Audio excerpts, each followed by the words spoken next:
demandons la protection d'Allah contre le diable banni.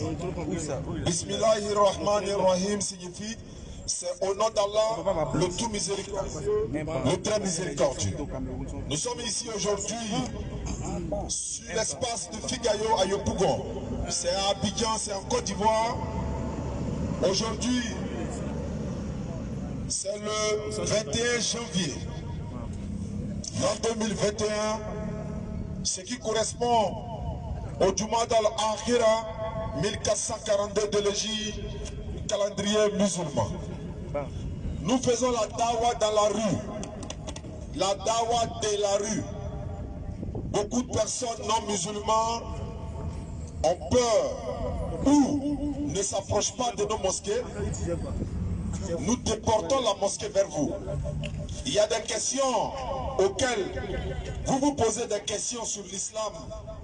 Vous vous posez des questions sur le musulman. Vous vous posez des questions sur la divinité des musulmans. Vous vous posez des questions sur la mosquée, sur le Coran. En tout cas, si tout ce qui concerne l'islam, vous vous posez des questions, mais vous ne posez pas des questions.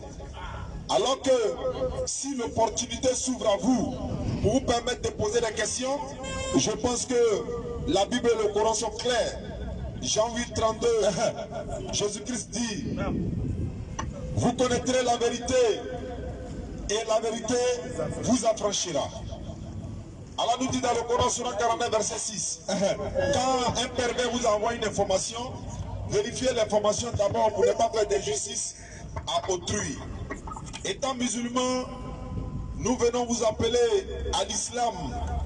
On vous demande de devenir musulman. Mais on ne vous oblige pas.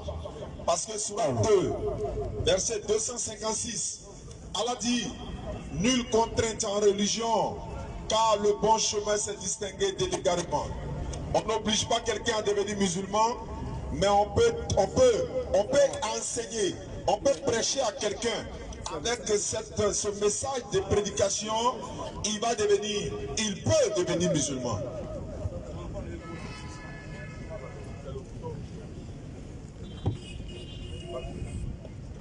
Et cela étant, nous avons des forums un peu partout, à Yopougon, au quartier résidentiel qu'on appelle Ancien Bel-Air, c'est tous les samedis de 19h à 21h. Ici, c'est chaque jeudi de 16h30 à 18h. Alhamdulillah, vous voyez sur la table, il y a le Coran, il y a la Bible, il y a la Torah, il y a l'Évangile, il y a le psaume, il y a l'Ancien et il y a le Nouveau Testament. Un musulman doit faire des recherches sur sa religion. Il doit également faire des recherches sur la religion des autres. C'est clair. Pourquoi? Vas-y frère. Pour savoir si tu es dans la vérité ou pas. Il faut faire des recherches. Nos parents, beaucoup de nos parents sont ou étaient des idolâtres. Ils adoraient les statues. Même aujourd'hui, beaucoup de pays, sinon beaucoup de villes, en Côte d'Ivoire ou dans les autres pays, il y a l'idolâtrie toujours. C'est ça. Beaucoup de nos parents n'ont pas encore compris que on doit adorer la seule divinité qui s'appelle Allah, sans rien lui associer. C'est clair. Allah dit dans le Coran, le plus grand péché qu'Allah ne pardonne pas, c'est de lui associer une autre divinité. Clair. Prends quelqu'un d'autre ou un objet comme Dieu en dehors d'Allah, mais là tu vas attirer sa colère sur toi. Mais à part cela, Allah pardonne à qui il veut, car il est pardonné et miséricordieux. Il ne veut pas avoir d'autres divinités à sa compagnie. C'est normal. Parce qu'il dit dans le Coran, s'il y avait plusieurs divinités, et que chaque divinité allait partir avec ce qu'elle a créé. Ça c'est une réalité. C'est clair. Le Dieu du soleil, s'il est fâché contre le Dieu de la pluie, là, il va dire le soleil ne sort plus. Et le Dieu de la pluie va dire, bon, il ne va plus pleuvoir. Tu vois ça? Le Dieu du vent va dire, moi j'ai bloqué le vent. Non, ce serait le désordre complètement. C'est ça. Le Coran nous parle. Et les non-musulmans, lisez le Coran parce qu'il y a le Coran en français, il y en a en anglais, il y en a dans toutes les langues. C'est traduit de l'arabe en français, de l'arabe en hébreu, de l'arabe parce que le texte original du Coran, nous la maintenons aujourd'hui. Si on brûle tous ces livres qui sont ici, c'est seul le Coran ou les musulmans qui pourront reproduire leurs livres sans pourtant avoir une autre copie. Claire. C'est seul l'islam. Aucune autre religion ne pourra le faire. On va brûler tous les livres qui sont ici. On va appeler les imams. ou des hafiz du Coran, Naam. on les met dans une maison, peut-être 2 ou 3 jours, ils vont reproduire le Coran. Clair. Pourquoi? Parce que nous avons gardé le texte original. Au cas où il y a l'erreur dans la traduction, on se réfère au texte original. Naam. Et si quelqu'un te dit non, Allah a dit ceci dans le Coran, même dans la Bible, on nous dit souvent oui. Jésus-Christ a dit je suis le chemin, la vérité et la vie. Naam. Nul ne vient au Père que par moi. Clair. Nous disons oui. Nous l'acceptons parce que c'est écrit. C'est ça. Mais rien ne prouve en réalité que Jésus-Christ l'a dit. Puisque tu n'as pas de texte original pour montrer, voilà le texte original, voici la traduction. Oui. Mais nous l'acceptons. Mais est-ce que un autre prophète est obligé de dire, je suis le chemin, vérité, vie, et nul ne vient au Père que par moi, qu'il soit, c'est-à-dire il doit dire ça forcément pour qu'il soit un chemin, vérité, vie? Jamais. Non. Les prophètes peuvent parler, hein, dans d'autres ordres différents. Allez, sur la toi, salam, Mohammed dit, sur la 3:31, si vous aimez vraiment Allah, oui, suivez-moi. Allah vous aimera et il vous pardonnera vos péchés. C'est une manière de dire, il est le chemin également. Oui. N'est-ce pas? Suivez-moi. On va le suivre comment? Et on le suit dans tout ce qu'il nous interdit, oui, et défend de la part d'Allah. C'est clair. Donc en ce moment, il est notre chemin et vérité. Donc nous le suivons. Nous ne les adorons pas, non, parce que parmi les messagers envoyés par l'éternel Dieu, oui, oui, il n'y a pas de Dieu parmi les messagers. C'est clair. Ils sont prophètes, ils sont messagers. Ok. D'autres sont prophètes et messagers. Il y en a qui ne sont ni prophètes, ça, ils ne sont pas prophètes, mais ils sont seulement messagers. Oui. D'autres sont seulement messagers, ils ne sont pas prophètes. Non. Il y en a qui sont les deux à la fois. Tout ça, c'est la grâce d'Allah. Allah dit dans le Coran, Bismillah, Surah 42, verset 51. Beaucoup de personnes nous ont posé des questions récemment. Dans Matthieu chapitre 3, oui, verset 16 à 17, il y a une voix qui se fit entendre du ciel, vous disait, oui, à Jésus-Christ, celui-ci est mon fils bien-aimé, en qui j'ai mis toute mon affection. C'est ça. Surah 42, verset 51, on va voir qu'est-ce que Allah dit à travers la voix audible que les gens ont entendue en disant que Jésus est le fils de Dieu, en qui l'éternel Dieu a mis toute son affection. Surat 42, oui, verset 51. Allons-y. Il n'a pas été donné. Il n'a pas été donné à un mortel. À un mortel. Allah lui parle autrement que Allah lui parle autrement que par révélation. Ça fait un. De derrière un voile. Ou derrière un voile. Ou qu'il lui envoie un messager. Qui lui révèle ce qu'il doit révéler de la part d'Allah. Donc, Allah il parle au mortel de 3 manières. Par révélation, derrière un voile, où il envoie un messager. Il a envoyé un messager à Mohammed sallallahu alayhi wa sallam. Il a parlé à Moïse derrière un voile audiblement. Il a parlé par révélation à Jésus-Christ. Oui. Donc quand nous disons Matthieu 3, 16 à 17, la voix qui s'est fait entendre du haut des cieux, oui, et n'était pas une voix audible. C'est ça. C'est ce qu'on appelle la voix intérieure de la révélation que Jean-Baptiste seul a entendu. Même dans la Bible, oui, Moïse et les enfants d'Israël, ils lui ont dit, Moïse n'a qu'à dire à Dieu, il faut plus va les parler audiblement pour ne pas qu'il meure. C'est clair. À l'époque, quand Dieu les parlait, il mourait. C'est comme si le tonnerre gronde ici actuellement. Nous savons ce que ça fait. Mais imagine la voix de l'éternel Dieu. Donc l'éternel Dieu, il n'a pas parlé à certains prophètes audiblement. Surat 4, verset 164, on va voir ce que ça donne. Allah est clair, oui, à travers Moïse, la paix ne soit sur lui. Surat les femmes. C'est une surat dédiée uniquement aux femmes. C'est le Coran qui nous donne ça. Dédicace spéciale pour les femmes. Surat 4, verset 164. Surat 4, oui, verset 164. Oui. Et il y a des messagers. Il y a des messagers dont nous t'avons raconté l'histoire. Il y a des messagers dont nous t'avons raconté l'histoire, Mohammed. Il y a des messagers dont nous t'avons raconté l'histoire précédemment. Il y a des messagers dont nous ne t'avons point raconté l'histoire. Il y a des messagers que Mohammed ne connaît même pas. Allah ne lui a pas parlé de ça. Parce qu'il y a 25 messagers et prophètes seulement qui sont mentionnés dans le Coran. Alors on nous dit dans les traditions prophétiques qu'il y a 124 000 prophètes et 313 messagers. C'est pourquoi Allah dit il y a des messagers dont nous t'avons raconté l'histoire précédemment. Et il y a des messagers dont nous ne t'avons pas raconté l'histoire. Et Allah a parlé à Moïse de vive voix. Allah a parlé à Moïse de vive voix. C'est pourquoi quand nous prêchons, nous disons, savez-vous que l'islam est dans la Bible? Prends-moi Exode chapitre 33, verset 11. Ordinateur. Vous voyez que l'éternel Dieu a également parlé à Moïse de vive voix. La machine en masse. Il y a une petite différence entre celle de la Bible et celle du Coran. Exode chapitre 33, verset 11. L'éternel parlait avec Moïse face à face. Oui. Comme un homme parle à son ami. Il parlait à Moïse face à face comme un homme parle à son ami. Mais dans le face-à-face ici, oui, c'est pas parce que Moïse le voyait. Non. Et quand on met le mot face-à-face, c'est comme si Moïse est là, Dieu est là et puis il se voit. Donc ça veut dire que Moïse a vu Dieu. Non, jamais, non. jamais. Selon le même texte, on va continuer pour descendre. Dans le Coran également, Moïse n'a pas vu l'éternel Dieu. Bismillah, continue.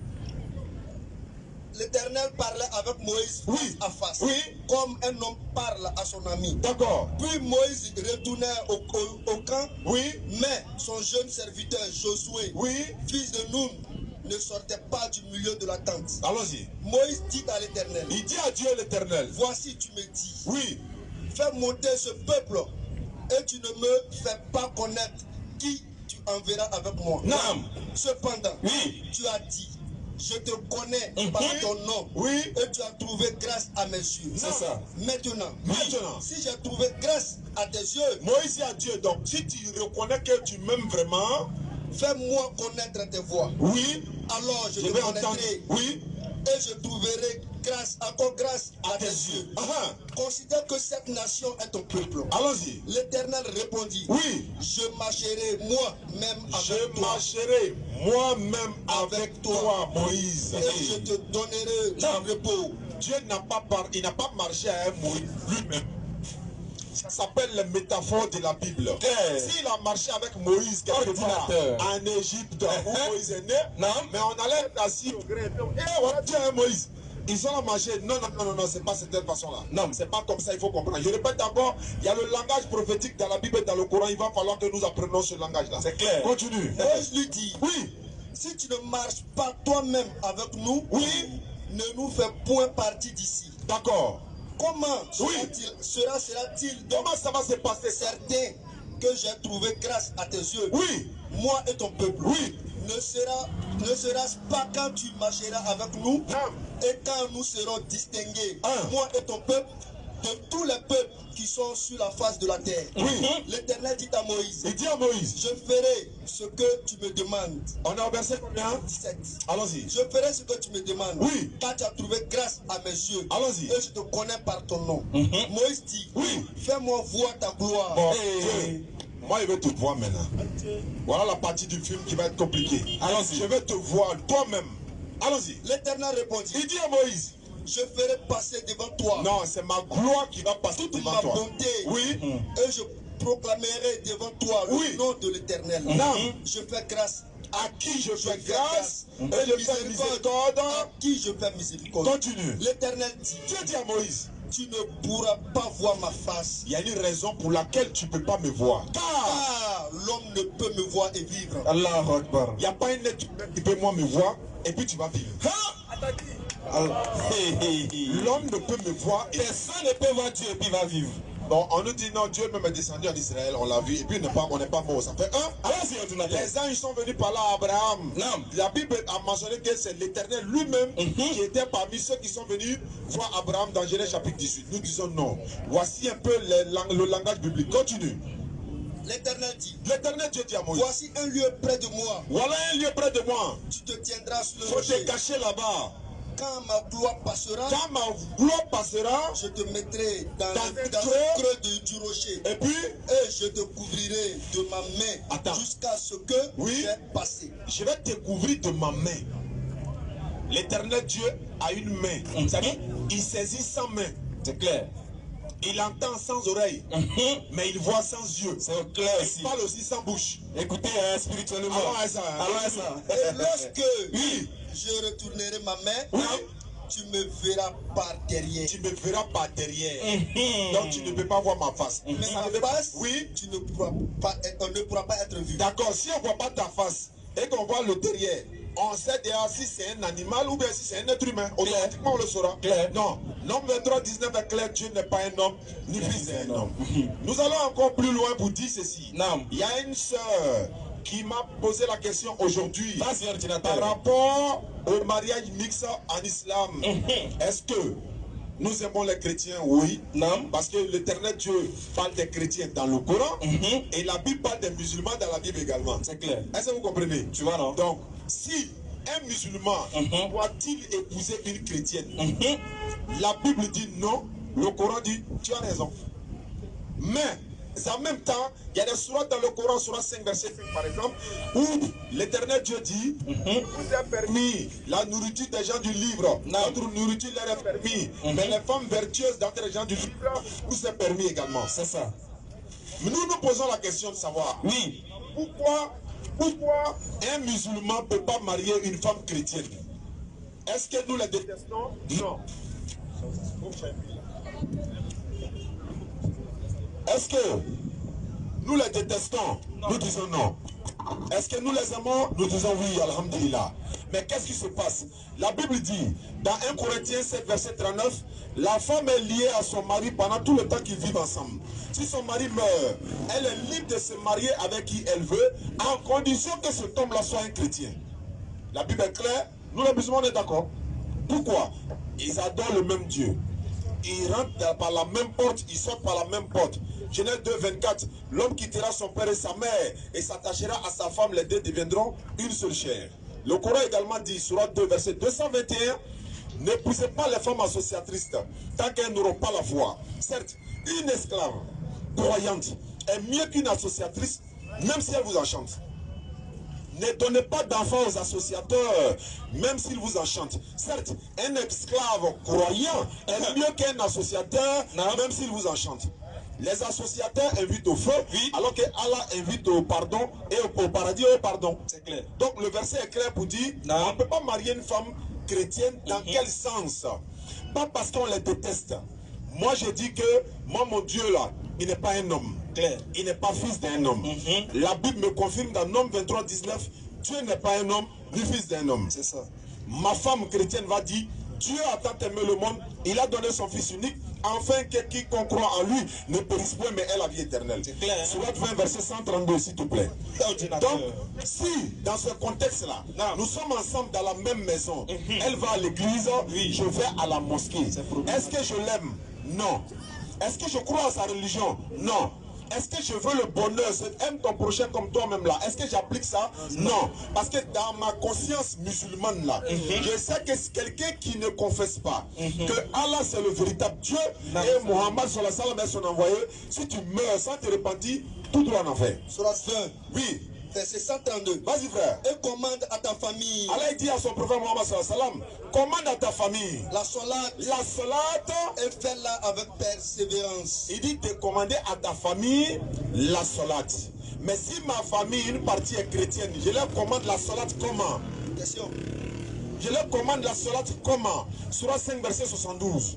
Allah dit, ce sont certes ceux qui sont des mécréants qui disent, en vérité, Allah c'est le Messie, le fils de Marie. Alors que le Messie a dit, ô enfants d'Israël, adorez Allah qui est mon Seigneur et votre Seigneur.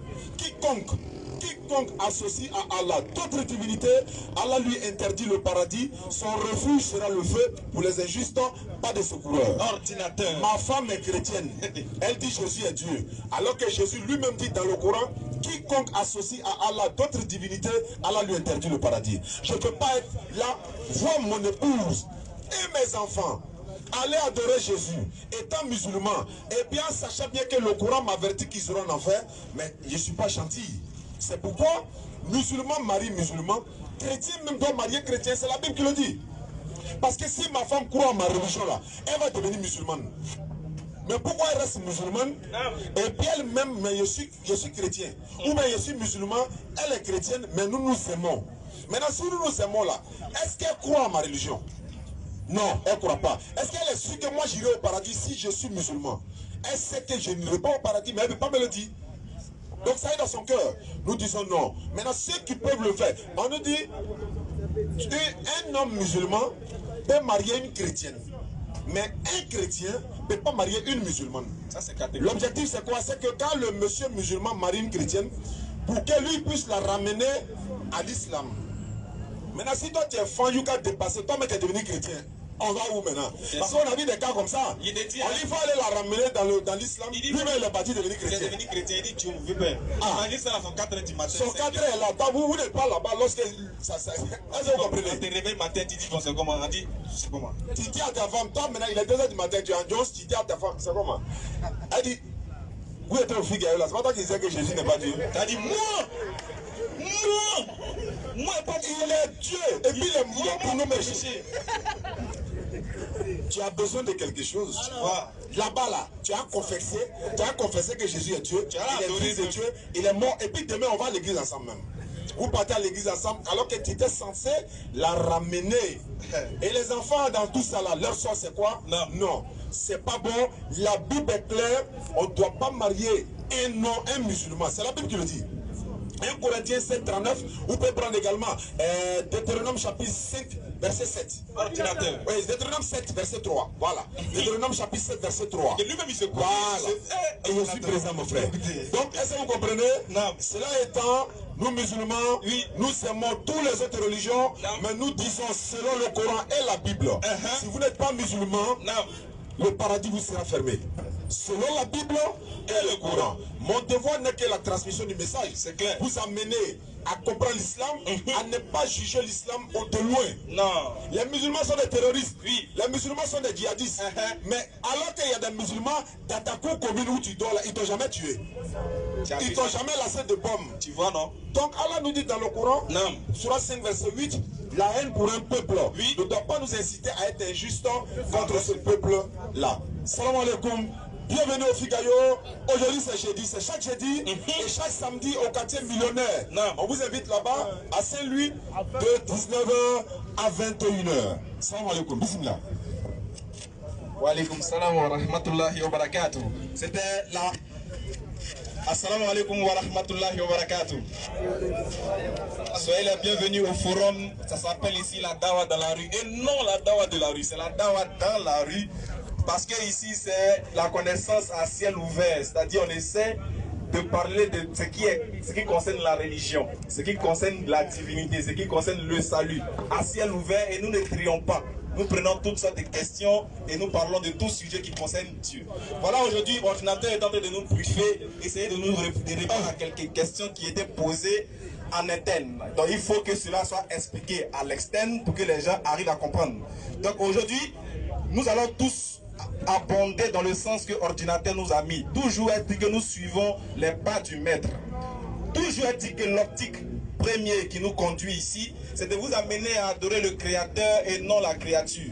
Parce que le véritable problème de l'humain, c'est que l'humain voulant atteindre le créateur s'est rendu bas, est passé par les moyens les plus dramatiques pour pouvoir atteindre le créateur. C'est-à-dire, on forme le créateur en créature et on commence à adorer la créature au lieu d'adorer le créateur. Donc aujourd'hui nous sommes là chaque jeudi pour vous inviter à sortir de l'adoration de la créature et de vous remettre dans l'adoration du créateur. Parce qu'il est important pour nous de vous rappeler ce que la Bible et le Coran le disent. Pourquoi est-ce que nous prêchons avec la Bible et le Coran?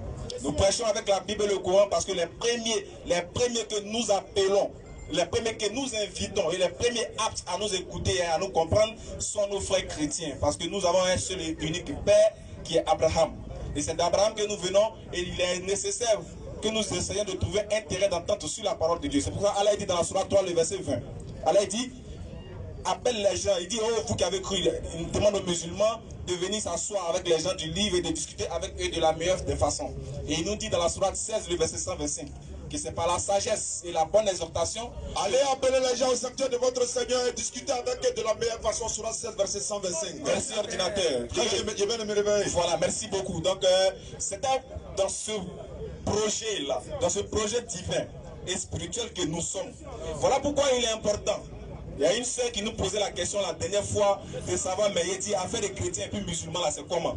Il dit affaire des chrétiens et musulmans, Jésus a déjà réglé. C'est parce que nous-mêmes on ne veut pas croire. Oui. Mon frère, prends-moi Matthieu 7 à partir du verset 20 et suite. On va faire la lecture et on va essayer de comprendre qu'est-ce qui nous départage sur la personne de Jésus et sur le message principal de Jésus. Matthieu 7. Oui.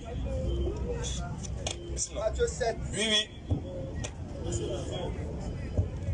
Matthieu 7, oui, mon frère. verset 21. Allons-y. Ceux qui me disent, oui, Seigneur, Seigneur. C'est Jésus qui parle. Toujours, on a répondu à la dame. On dit il faut méditer un peu sur cette parole qui va être dite.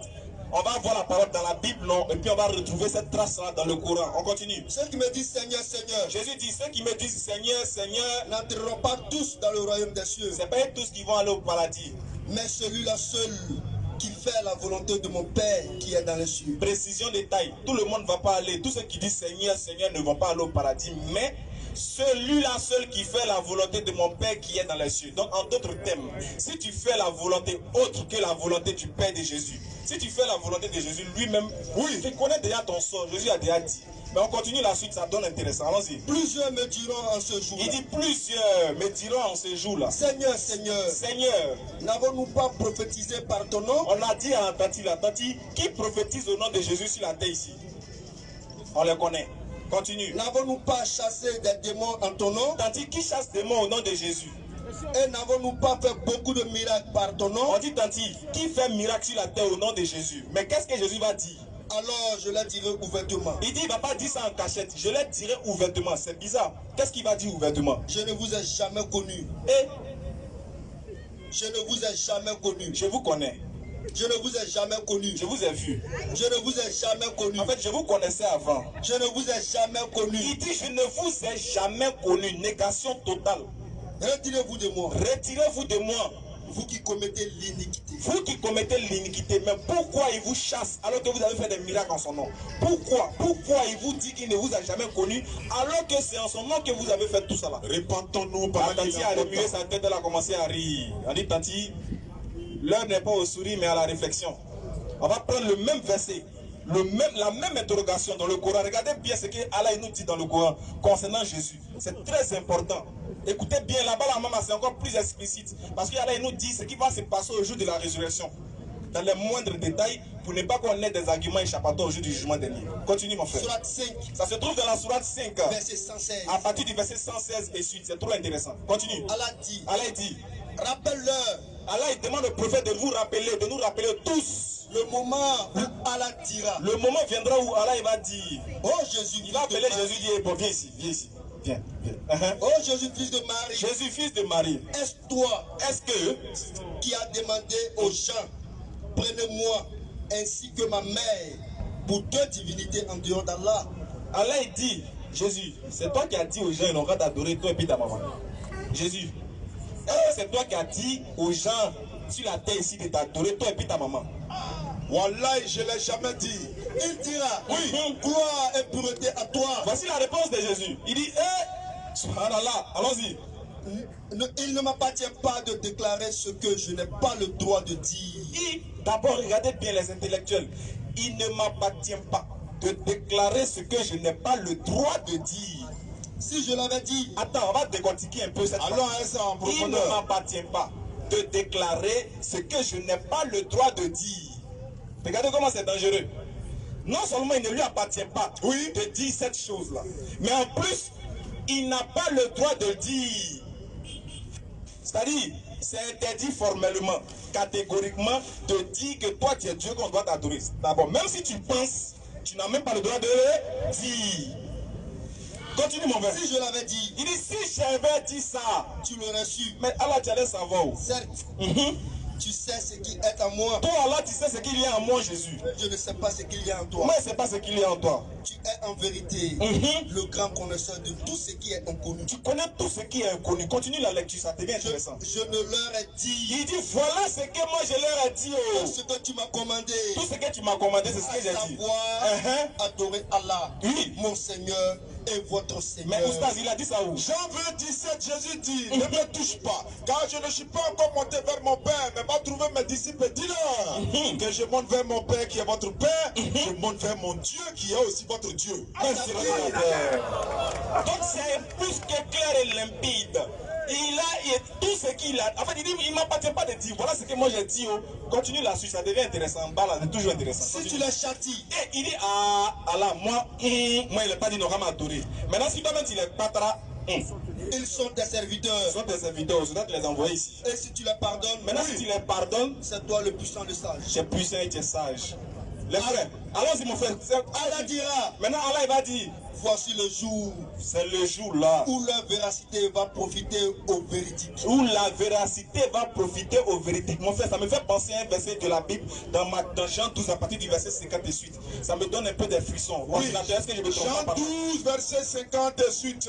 Il dit, je ne l'ai recommandé ce que tu m'as prescrit de dire. Vas-y, position de verset. Vas-y, Jean chapitre 12, Verset 44 à 50. Verset 44 à 50. Voilà. Oh, Jésus c'était ordinateur. Prends la partie, celui qui croit en moi. Crois non pas en moi, mais en celui qui m'a envoyé. Et celui qui me voit. Crois celui qui m'a envoyé. Et je suis venu comme une lumière dans le monde, afin que quiconque croit en moi ne demeure point dans les ténèbres. Si quelqu'un entend mes paroles et ne les garde point, ce n'est pas moi qui le juge. Car je suis venu. Non pour vous juger le monde, mais pour sauver le monde. Celui qui me rejette et ne garde pas ma parole à son juge. La parole que j'ai annoncée.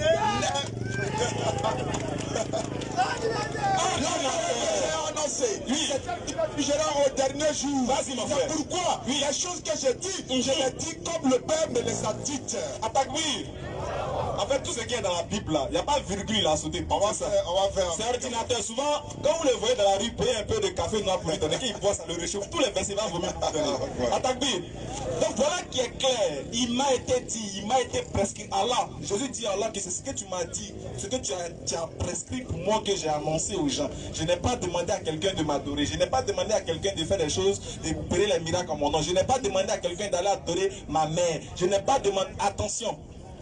Attention, l'exhortation est très nécessaire. Oui, voilà pourquoi dans la Bible, il y a un verset qui dit, ordinateur, on ne doit pas adorer la statue, ni... Attends, demande le verset. Deutéronome chapitre 5, verset 7. Attends, Deutéronome 5, 7. On va voir si c'est vrai. Attends, on va voir. Parce qu'il veut se tromper, on ne sait jamais.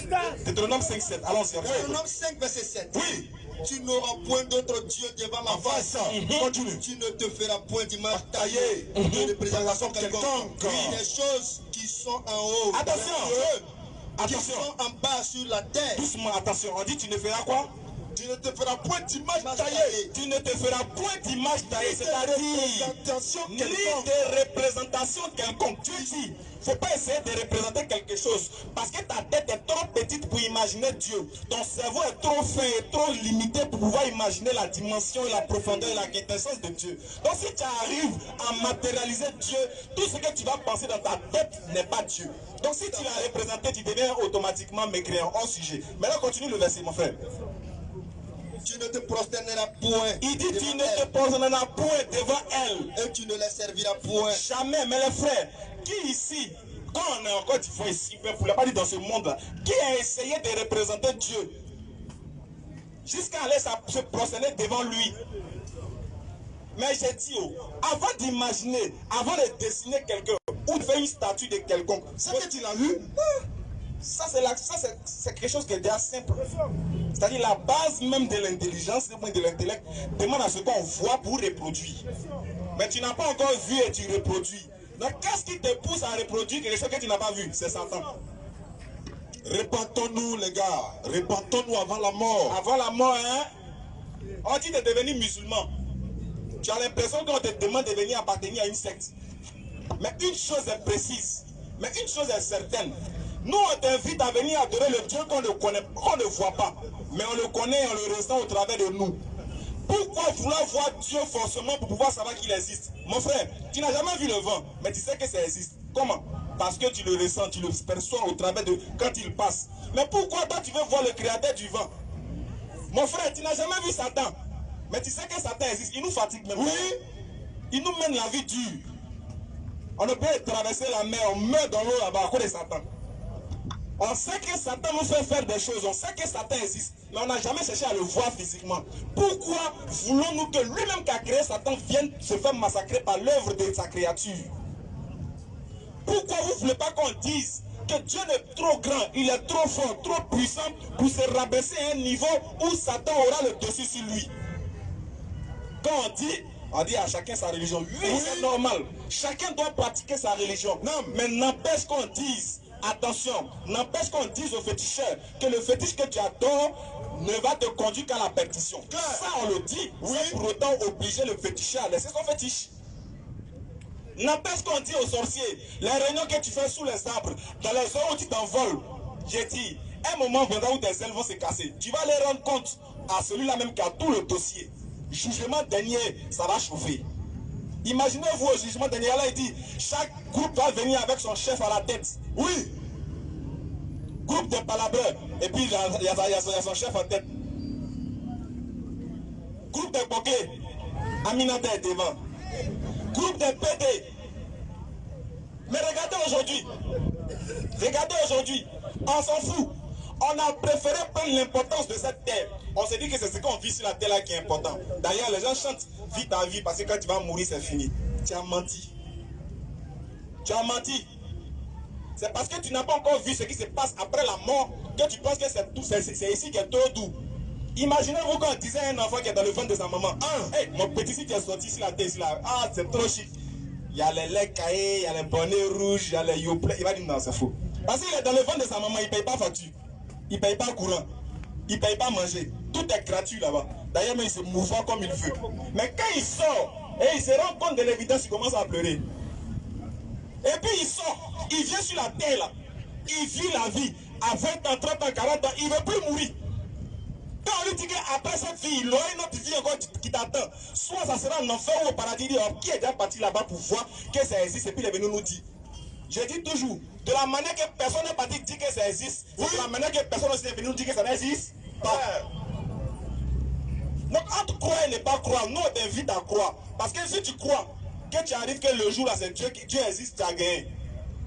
Au moins tu sais que ça t'a permis de bien vivre sur la terre. Mais si tu refuses de croire et que tu meurs, que tu arrives, et puis c'est Allah qui t'attend, mon frère, il n'y a plus de retour. Il n'y a plus de retour, les gars. Il n'y a plus de retour possible.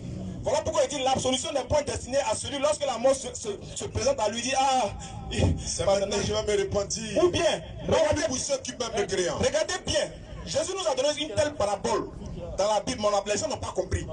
Il dit, le pauvre et le riche Lazare, qui connaît l'histoire du pauvre et du riche Lazare? Mais il y a une partie qui est intéressante dans cette histoire. C'est que le pauvre, je ne pas dire le riche plutôt, il est dans le tourment, non? Et puis il voit Abraham en train de se promener, hein, le riche là-bas. Dans le bonheur. Et puis, plutôt le riche plutôt en enfer, et il voit le pauvre en train de se promener avec Abraham. Maintenant le riche là, il dit à Abraham, pardon, faut dire à Lazare de mettre son doigt dans de l'eau. Pour venir mettre sur ma langue, pour rafraîchir ma soif un peu. Parce que c'est chaud ici. Regardez la réplique d'Abraham. Abraham dit non. Même si quelqu'un va parler à tes frères, ils ne vont pas se repentir. Il dit, hey, Abraham, pardon. Envoie quelqu'un. Bon, comme Lazare ne peut pas venir te nuire ma langue, ça dit va me donner un peu d'eau avec son doigt là. Oui. Ça dit qu'envoie quelqu'un en songe. Quelqu'un qui est déjà mort, il n'a qu'à parler. Dit à mes frères qui sont sur la terre, faut pas ils vont se comporter comme moi, de toute façon je souffre ici là. Abraham dit, non, ils ont Moïse et les prophètes, ils n'ont qu'à les écouter. C'est fini. Parce que si quelqu'un qui dit si parler les paroles, ils ne vont pas écouter. Il suffit qu'ils écoutent Moïse et les prophètes pour mettre ce qui leur ordonne et interdit de la part de Dieu, c'est fini. Donc, le problème est réglé. On comprend ici que la position dans laquelle se trouve le riche, il espère un retour possible. Il invite Abraham à le faire revenir sur la terre. Oui. Même s'il revient, même s'il se ressuscite et puis il revient dire aux gens, les gars, ah, c'est Allah qui existe, allons-y l'adorer. Il y a les parents, moi, ils vont dire non, moi je préfère l'appeler mes belles qui d'aller adorer Allah. Comme on est pris par le temps, tous ceux qui ont des questions à poser sur l'islam ou sur quelconque religion, vous êtes invités à poser ces questions. Il n'y a pas de questions idiotes. Nous vous invitons toujours. N'oubliez pas, l'objectif principal, c'est d'adorer Allah l'unique, sans s'associer, et de croire au prophète Muhammad, sallallahu alayhi wa sallam, comme son dernier messager. S'il y a des questions, le modérateur peut commencer à prendre les questions rapidement et on va passer à la série des questions sur ce. Assalamu alaikum wa rahmatullah. Wa alaykum assalam wa rahmatullahi wa barakatuh. Merci beaucoup pour cette belle enseignement, Inch'Allah. Monsieur Traoré pour sa question, Inch'Allah, s'il est là. On vous rappelle que c'est chaque jeudi, 16h-18h, nous sommes ici. Chaque samedi, 19h, 21h, au quartier résidentiel, l'ancien Bel Air. Allons-y. Bonsoir, monsieur. Bonsoir, chers frères. Bon, en fait, c'est pas forcément une question, je vais savoir quelque chose. La réincarnation, est-ce que ça existe? D'abord, je veux que vous répondiez à ça. Islamiquement, non. Ça dit quoi? Quelqu'un meurt et puis on le retrouve ailleurs. Comme c'est son image qui est réincarnée à une autre personne. Ça n'existe pas. Islamiquement, non. Mais quand tu es mort, tu es mort. On a entendu des hommes de Dieu en parler. Oui, il y a des gens qui disent qu'ils sont en la réincarnation. Bizarrement, on a croisé un au plateau, tu t'en souviens, non? Oui. Il dit, lui, il a vu, il y a quelqu'un qui est mort au village, dans son village, la personne a porté une chemise. Et puis après, il a trouvé la personne là, dans un autre village là-bas encore. Bon, on lui a demandé que c'est la même chemise Espagne. Il dit oui, il a dit c'est que tu dis. La dame, une dame qui est sur les réseaux sociaux, elle dit elle est la réincarnation de Jésus. Elle dit la réincarnation de Jésus-Christ. Bon, quand on la regarde, bon, on se dit quoi maintenant? Si Jésus est réincarné, devenu une femme, elle est mariée, elle a des enfants. Oui, imagine ce qui se passe. Jésus est en train de faire la cuisine, de suer carreau. Il y a beaucoup de choses qui ne vont pas. En tout cas, islamiquement, bon, à ma connaissance, non. Ma seconde question. Je vais savoir, tout à l'heure vous avez parlé des femmes chrétiennes qui n'avaient pas le droit de se marier. Oui. Et on a vu un passage une fois quand on suivait une conférence d'Abdul Mahdi. Il a dit qu'un musulman peut se marier à une femme chrétienne. Exactement. C'est celle à qui nous avons remis des livres. Exact. Voilà. C'est quel genre de chrétienne ces femmes-là? C'est ce que je veux savoir. C'est ce qu'Abdul a dit, le père, il a dit. Un musulman peut marier une chrétienne. Mais quelle chrétienne? Et quand? Et à quel moment? Faut-il marier cette chrétienne-là? Il dit, s'il n'y a plus de musulmans mariables sur la terre, en ce moment on peut marier les chrétiennes. Ce qui veut dire on ne peut pas les marier. Maintenant, à l'époque d'Alayhi Salatu Wassalam, les chrétiennes vertueuses qu'on pouvait marier, elles ne disaient pas que Jésus est Dieu, elles ne disaient pas qu'il est fils de Dieu, elles ne disaient pas qu'il est mort pour les péchés, elles reconnaissaient Allah subhanahu wa ta'ala comme le véritable créateur des cieux et de la terre, elles reconnaissaient Mohammed sallallahu alayhi wa sallam comme le prophète envoyé par l'éternel Dieu, elles acceptaient Jésus, mais peut-être qu'elles ne faisaient pas la salat. Et encore, dans beaucoup de recherches, on dit qu'il n'y avait pas assez de femmes musulmanes à cette époque-là. Voilà. Donc il fallait les marier. Et puis, elles se convertissaient à l'islam.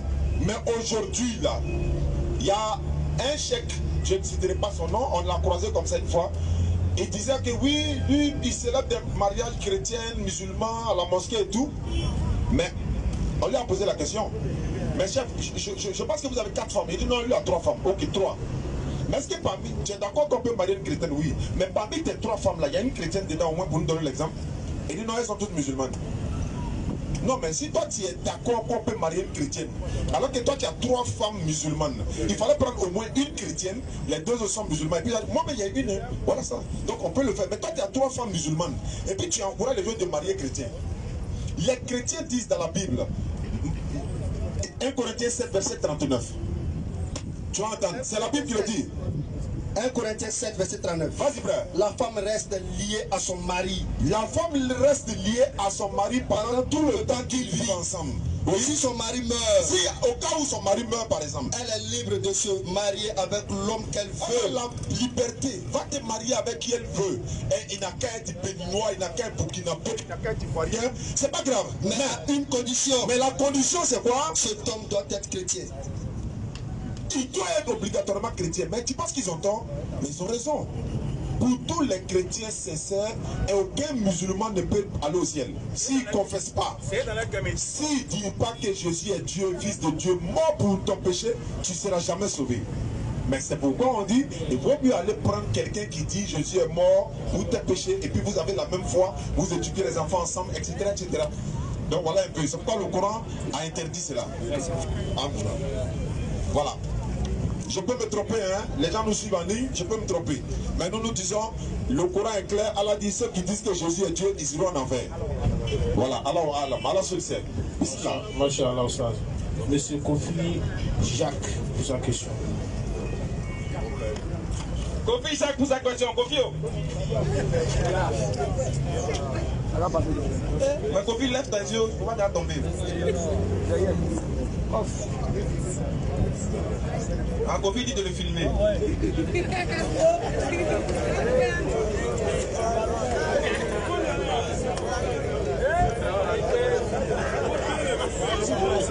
S'il vous plaît.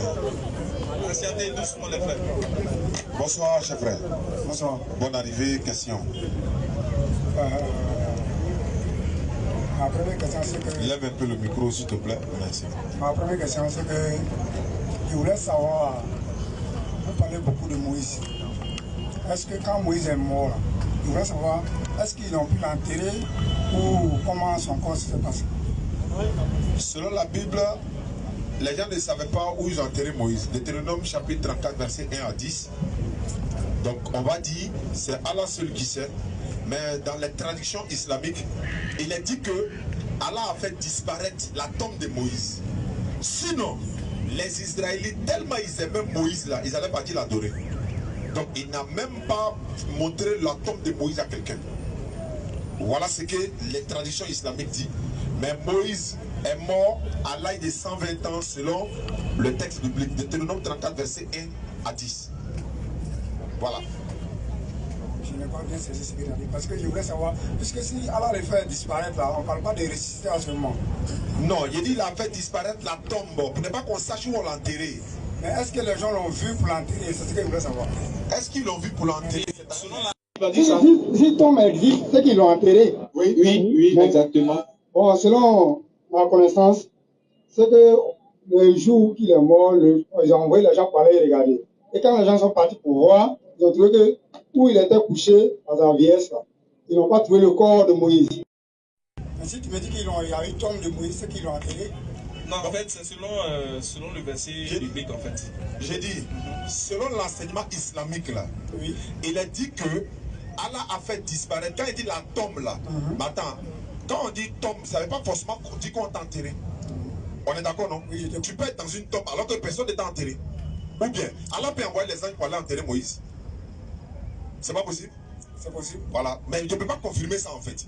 C'est pour ça que dans notre domaine, il ne faut pas confirmer ce que tu ne sais pas. Ce que je sais, dans les traditions islamiques, Allah n'a pas voulu que les Israélites sachent où est la tombe de Moïse, ou bien où Moïse a été enterré, ou bien où est son corps. On peut dire ça comme ça. Voilà, où est son corps. Pour ne pas que tellement ils l'aimaient là, ils allaient adorer Moïse. Certains même pensent que les prophètes ne sont pas morts. Il y en a même aujourd'hui qui disent que Didier Arafat n'est pas mort. Il y en a qui disent qu'il n'est pas mort. Tellement ils l'aiment. Donc eux, ils disent qu'il n'est pas. Pour eux là, il n'est pas mort. Donc, on dit c'est caoutchouc. Tu vois un peu? C'est pour ça que j'ai dit ça. Donc, maintenant, tu peux donner ta version. Moi, je ne peux pas tout savoir. Hein. Voilà, je sais que tu n'as pas, tu ne sais pas. Voilà. On ne finit jamais ta Moi aussi, je ne sais pas et je suis venu demander. D'accord. Voilà, quand je suis venu, je vois que tu parles beaucoup de Moïse. Donc, je voudrais savoir si tu connais tout sur lui. Qu'est-ce qui te lie à Moïse, par exemple? Qu'est-ce qui me lie à Moïse? La question, c'est à lui. Ça dit quoi? Tu es basé sur Moïse. Est-ce que Moïse a une particularité pour toi? Bon. Sinon aujourd'hui, si on veut sauver Moïse comme un prophète. Merci beaucoup. Mais tu sais que Moïse ne peut pas nous sauver aujourd'hui. Non, il n'est pas venu pour nous sauver. Tu sais que Jésus ne peut pas nous sauver aujourd'hui. Jésus ne sauve pas. Mohamed Sallallahu, c'est lui qui est le sauveur. C'est Dieu qui sauve. À travers qui? Bon. Je ne sais pas. Voilà, Dieu sauve. Comme tu ne sais pas, oui. Actuellement, ordinateur est en train de dire que Dieu sauve par Mohammed sallallahu alayhi wa sallam. Donc si tu veux être sauvé, il faut venir à la religion du prophète Mohammed sallallahu alayhi wa sallam. C'est bon, bien. Attends d'abord, bon. Tu vas pouvoir répondre à ma dernière question avant que je te réponde. Ok, il n'y a pas de souci. J'ai une partie du Surat 19, verset 71 à 72. Il n'y a personne parmi vous qui ne passera pas par le feu de l'enfer, car il s'agit là pour ton Seigneur d'une sentence irrévocable. C'est ça? Il est bien cité. C'est l'ordinateur. Maintenant, qu'est-ce que tu veux comprendre connu? Où ils ont dit tout musulman doit passer par l'enfer. Bon, ils n'ont pas dit tout musulman, mais vas-y quand même. Bon, je ne retiens pas beaucoup la partie là, pour moi je ne suis pas ordinateur. Donc, voilà. Donc, il y a une différence entre toi et moi. Donc, je voulais, c'est un peu, comme je sais que je retiens un peu dans la tête, c'est que je voulais savoir un peu pourquoi, j'ai entendu la dernière partie où je ne sais pas, puisqu'ils ont dit Mohamed est dans le feu. Mohamed a déjà fait le feu d'abord, ou bien voilà. Et puis, les musulmans là, ils vont tous aller en enfer, tout ça. Mais la fraîcheur, il a dit une partie où il parle de fraîcheur et puis quelque chose comme ça. Donc c'est la petite partie là, je ne sais pas pourquoi les musulmans doivent passer par l'enfer d'abord avant d'aller au paradis, ou bien c'est l'enfer là même qui est le paradis pour les musulmans, je ne sais pas. Non. Il n'est pas dit quelque part dans le Coran que le musulman entre en enfer. Surat 43, verset 68 à 66. Lis partie là, la partie que je t'ai dit là. Oui, on va lire. Il n'y a pas de problème. On va lire. Surat 19, verset 71 à 72. Il n'y a personne parmi vous, l'un de nous passera pas. On n'a pas dit le musulman. Allah peut dire, oh, ya ayyuhalladhina amanu, oh, vous qui croyez. Ou bien encore, oh, gens du livre, ya al-kitab, oh, gens du livre, oh, vous qui. On continue. Car Il s'agit là pour ton Seigneur d'une sentence irrévocable. Oui. Ensuite, nous délibérerons ceux qui étaient pieux et nous y laisserons les injustes agenouillés. Donc, le Coran a dit, il n'y a personne parmi vous qui ne passera pas par l'enfer. Il ne s'agit pas des musulmans. Beaucoup de nos chefs ont dit, c'est un lieu de rassemblement où tous les musulmans, non-musulmans, bouddhistes, athées, chrétiens, c'est le jour du jugement où tout le monde va se rassembler. Là, personne ne peut passer par le paradis sans passer par ce lieu-là pour être jugé d'abord, et puis chacun connaît sa destination. Y compris les anges, y compris, prends sur 7 verset 6, y compris les anges, y compris les prophètes, y compris nous-mêmes, mécréants, croyants. Tout le monde sera jugé là, devant le Père de la nation, le Père de l'humanité tout entière. Lui qui a créé le ciel et la terre, il est là, et puis il nous juge avant maintenant que chacun prenne sa route. Surat 7, verset 6. Oui. Nous interrogerons ceux vers qui fut envoyé des messagers. C'est vers nous les messagers ont été envoyés, non? Ceux vers qui fut envoyé les messagers. Et nous interrogerons aussi les envoyés. Eux-mêmes ils seront interrogés, y compris l'ange Gabriel, y compris Noé. Mais ce n'est pas parce que être interrogé et puis être jugé, c'est différent. On te demande, Gabriel, le Coran qu'Allah t'a donné, est-ce que tu as réellement remis à Mohammed sallallahu alayhi wa sallam? Oui, Mohammed est là, je lui ai remis. Mohammed sallallahu alayhi wa sallam confirme. Oui, effectivement, il m'a remis. Il t'a révélé le Coran comment? Surat 2, verset 97.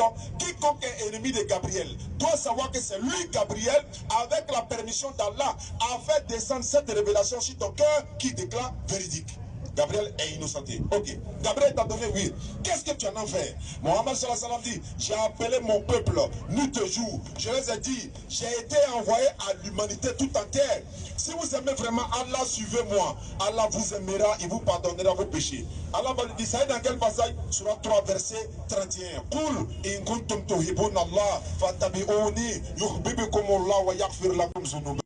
Wallahu ghafurur rahim. Il a dit, et nous on est là, on ne peut pas nier.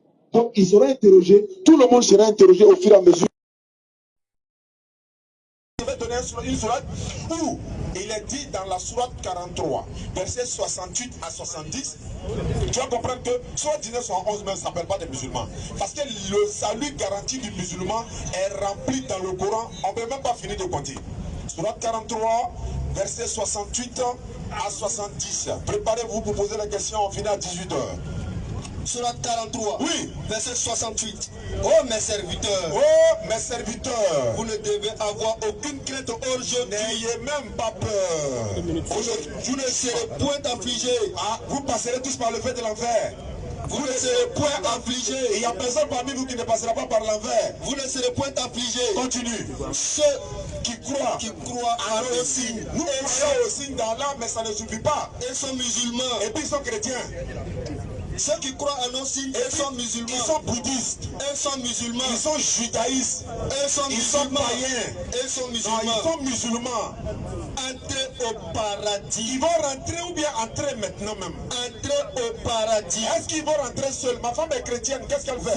Vous et vos épouses. Et puis quoi? Vous y serez fêtés. Ils vont nous célébrer si Allah nous donne le paradis, Inch'Allah. Allah Akbar. Kofi, vas-y pas. Ou bien on ramène un peu de boisson dessus. Ça va pour aujourd'hui. Oh, ça va pour aujourd'hui. Normalement, c'est rattrapé le samedi. Inch'Allah. Mais Kofi, tu es musulman? Deux côtés. Deux côtés. C'est-à-dire que le père. Papa est musulman, voilà. Et puis maman n'est pas musulman. Maintenant toi aussi tu es au milieu. Donc ça veut dire que moi-même je ne pratique même pas un. Ah, tu ne pratiques pas un. Mais Kofi, est-ce que tu sais que voilà le danger? Vous voyez tout à l'heure par rapport à la question. Oui. Par rapport au mariage mixte, voilà le danger. C'est que quand chrétien musulman, oui, on dit on s'aime, les gens nous marier. Voilà ce que ça donne. Un enfant qui est suspendu. Il ne sait pas s'il va aller à gauche ou bien s'il va aller à droite. Maintenant s'il va à gauche, il a peur de mettre la droite sur son côté ou bien la gauche sur son côté. Mais Kofi, nous on va t'annoncer une bonne nouvelle. Non. La bonne nouvelle c'est que tu es encore vivant. Et que ce n'est pas un hasard que Allah a permis que tu sois là parmi nous. Oui. Et ce n'est pas un hasard que Allah m'a poussé à te poser cette question. C'est parce que maintenant là, tu as la capacité de pouvoir faire un choix. Et le choix que moi je t'exhorte à faire, c'est de devenir musulman comme papa. Pourquoi? Parce que une chose est sûre, si on te demande si papa meurt, est-ce qu'il va aller en enfer? Tu vas répondre comment? Il ne peut pas savoir. Tu sais pas. Tu vois. Donc il est très important de savoir. Si papa meurt là, il va aller où? Donc si tu dois chercher à savoir où ira papa, tu seras obligé à l'aide de rentrer dans les profondeurs de la religion qui pratique papa. Dans ce cas, tu essaies de prendre connaissance. Pourquoi chaque jour papa prie 5 fois par jour? Et pourquoi est-ce qu'il se prosterne pour prier? Pourquoi est-ce que papa m'exhorte à devenir musulman? Pourquoi lui les musulmans il ne devient pas chrétien comme sa femme? Tu vas comprendre quelque chose. Allah dit dans le Coran que lorsque Allah veut guider quelqu'un, il veut sauver quelqu'un, il conduit son cœur vers l'islam. Oui. Et lorsque Allah il est fâché contre toi, il veut t'égarer là, il peut te faire devenir autre chose. Donc, au cas où tu es arrivé maintenant, sache qu'il y a une chose très importante que tu ne dois pas oublier. C'est que tu as été créé de la part d'Allah subhanahu wa ta'ala. Et que quand tu vas mourir là, tu vas les rendre compte. Imagine que c'était Dieu qui t'avait posé la question. Tu allais dire tu es au milieu. Maintenant lui il fait quoi de toi maintenant? Puisque tu es au milieu, tu arrives devant Dieu. C'est lui qui doit te juger. Lui il ne va pas t'envoyer au milieu. Soit il t'envoie au paradis, soit il t'envoie en enfer. Maintenant dans ta position du milieu là, toi tu vas aller où? Le salut est personnel, hein? Moi, c'est vraiment que lui-même, il sait que dans mon cœur, là, il sait qu'il y a un Dieu qui existe. C'est déjà bon. Voilà, ça c'est déjà bon. Maintenant, si tu arrives devant ce Dieu qui existe là, oui. Et puis tu te demandes, Kofio, tu es chrétien, mais tu es musulman. Lui-même, il connaît mon cas déjà avant de me mettre au monde. Lui, il savait comment il non, mais tu sais pourquoi? Dieu connaît le cas, mais il t'interroge pour que tu fasses ressortir ce qu'il. Pour que toi-même tu puisses parler, pour que tu puisses contredire et pour que tu puisses refuser ce que toi-même tu dis. Il peut te demander, mais quand tu es passé au Figaro là, il t'a demandé de parler des musulmans. Mais est-ce que tu as accepté? Tu as lui dit non, je n'ai pas accepté, mais il va te demander pourquoi. Voilà, non, tu puisses ressortir, c'est que tu leur as posé toutes les questions pour être sauvé, pour devenir musulman. Donc tu as encore le temps de poser ces questions-là. Quand tu sors d'ici, nous on est désengagés. Hein. Maintenant, Kofi, qu'est-ce qui te manque? Tu suis une personne de demande de devenir musulman. Qu'est-ce qui te plaît pas chez les musulmans? J'ai une chose qu'ils m'ont dit que je n'ai pas beaucoup apprécié. C'est que tu peux arriver d'un mois où tu vas rater une prière et quand tu vas rater, tu vas vouloir rattraper ça après. Mais il y a un langage qui dit là que tu as laissé là, le temps de prier, ce que tu es en train de faire là, tu penses que c'est plus beau que ce que pour aller prier Dieu là. Donc c'est comme si tu ne peux pas rattraper ce temps là. Qui t'a dit ça? Qui a dit ça? Bon, c'est un langage. C'est vraiment un langage. Un langage en venant d'un en fait, le plus important, qu'est-ce que la personne veut faire ressortir dans ça? La personne veut t'amener qu'il faut toujours avoir la priorité. Et la priorité, c'est Dieu. Quel que soit ce que tu fais, la priorité, c'est Dieu. Même si on doit te faire signer un contrat de 40 millions et que tu vois que le moment de Dieu est arrivé, tu laisses. Lui n'a pas la foi de ça. Maintenant, qui t'a donné le contrat là? C'est lui que tu t'as appuyé là ou bien c'est les autres? C'est là, mais ne dis jamais. L'argent quoi?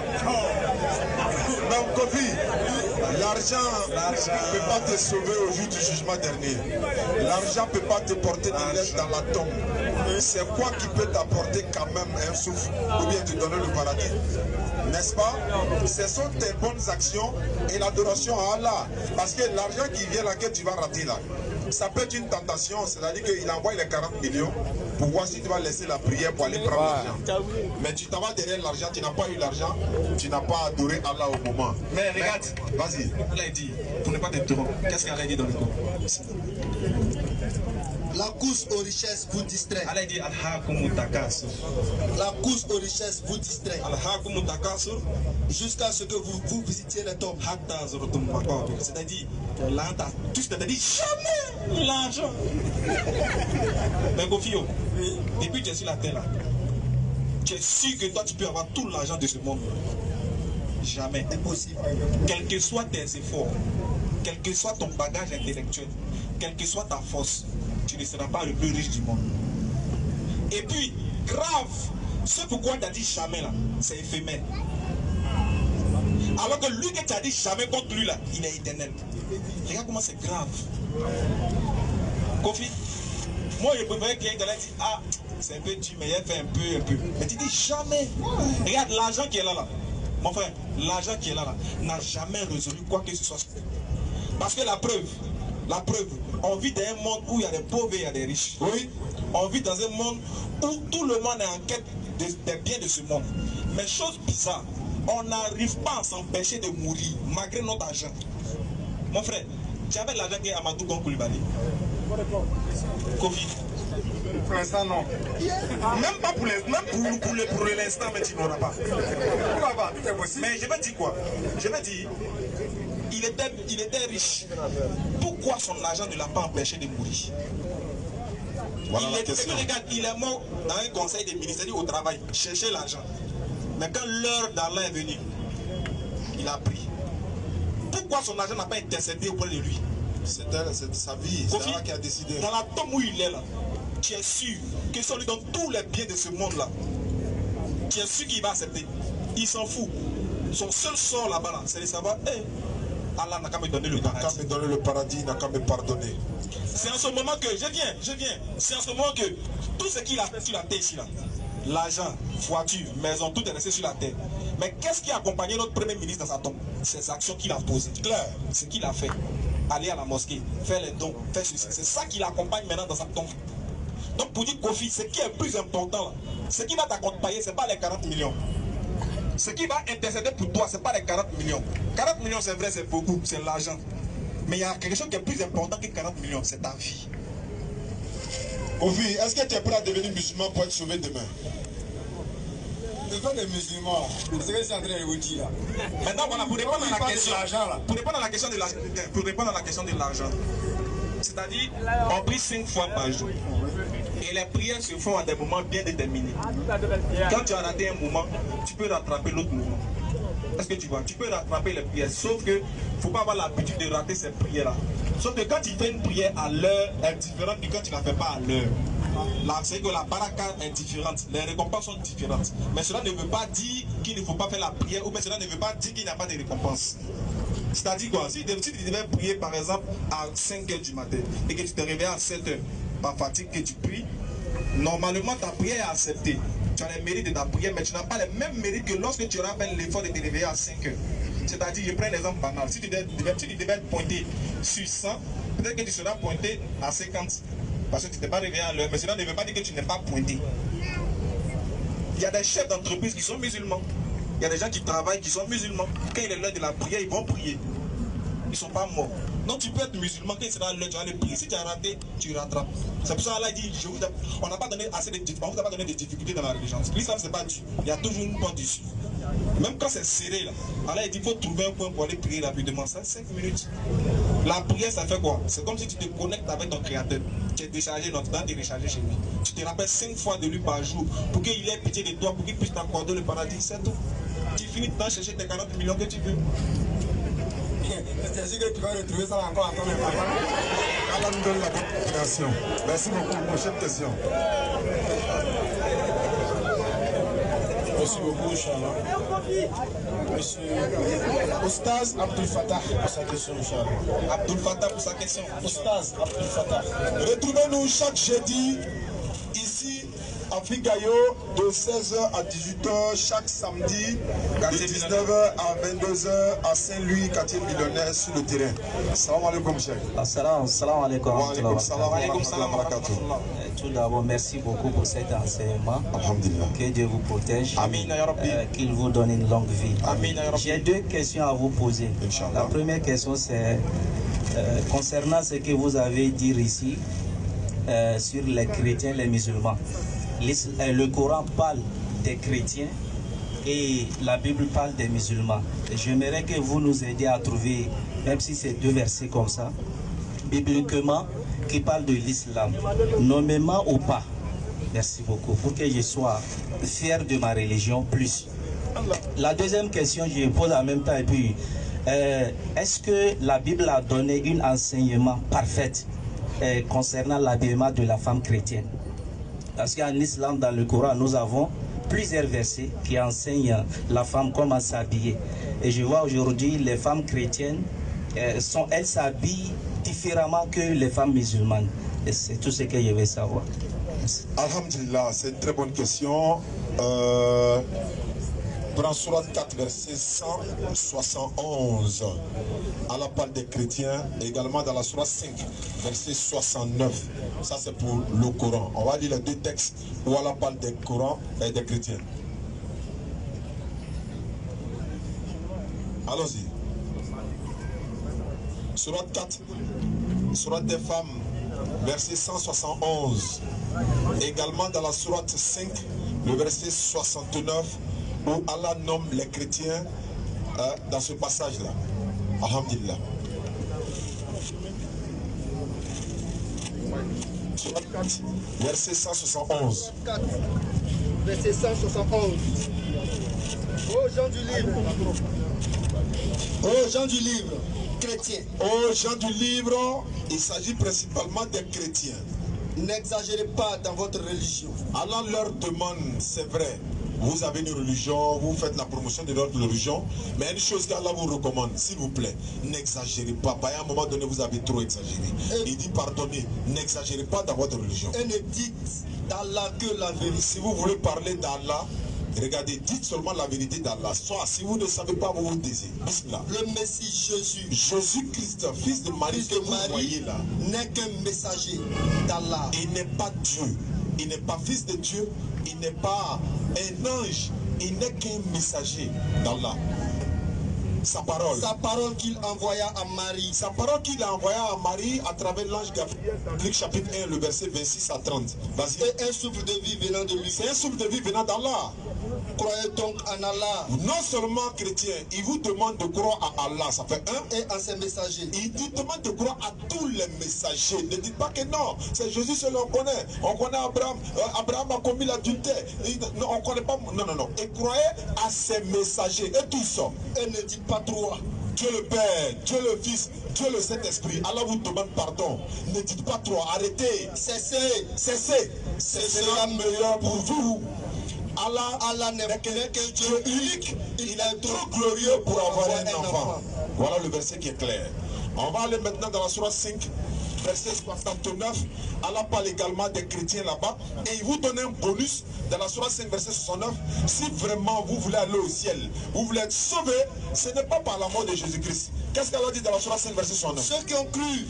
Ceux qui se sont judaïsés, les Sabéens, les chrétiens, et les chrétiens, ceux parmi eux qui croient en Allah, il y en a parmi eux, ceux parmi eux qui croient en Allah au jour dernier, et qui accomplissent les bonnes œuvres, pas de crainte sur eux, pas avoir peur. Et ils ne seront pas affligés. Allah va vous garder un bonus au jour du jugement dernier. Mais il y a une condition, il faut croire en Allah. Mais si tu crois en Allah, forcément tu vas pratiquer ce qu'Allah te recommande de faire. Ça c'est forcé. Tu peux croire en lui sans appliquer ce qu'il te recommande.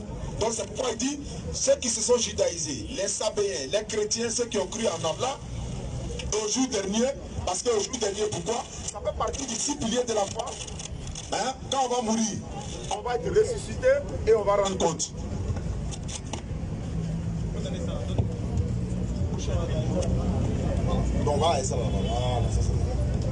Donc, voici les deux versets bibliques et sinon coraniques qui ont été donnés. Les versets bibliques dont il s'agit, l'islam est biblique. Parce que nous avons un document même qu'on n'est pas venu avec, ça s'appelle l'islam dans la Bible. Parce qu'il y a dit Allah parle des musulmans, j'allais même dire Allah parle de l'islam dans la Bible. On va prendre 1 Timothée. 1 Timothée chapitre 2, verset 9 à 11. Vous allez voir qu'est-ce qui est recommandé à la femme chrétienne par rapport à son habillement. Et tu prépares 1 Corinthiens 11, verset 5 à 7. Là, tu t'occupes de ça, Inch'Allah. Allons-y. 1 Timothée. 1 Timothée.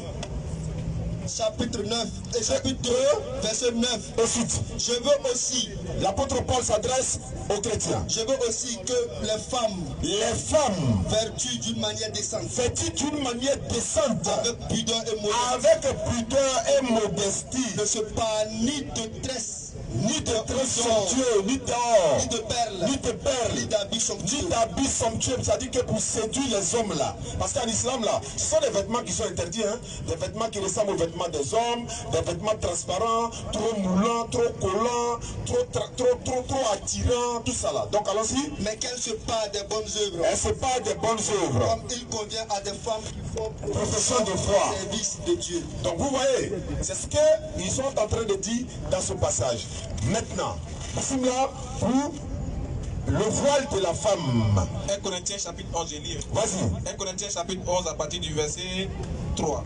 Non, à partir du verset 5. 5. Toute femme. Oui. Au contraire qui prie.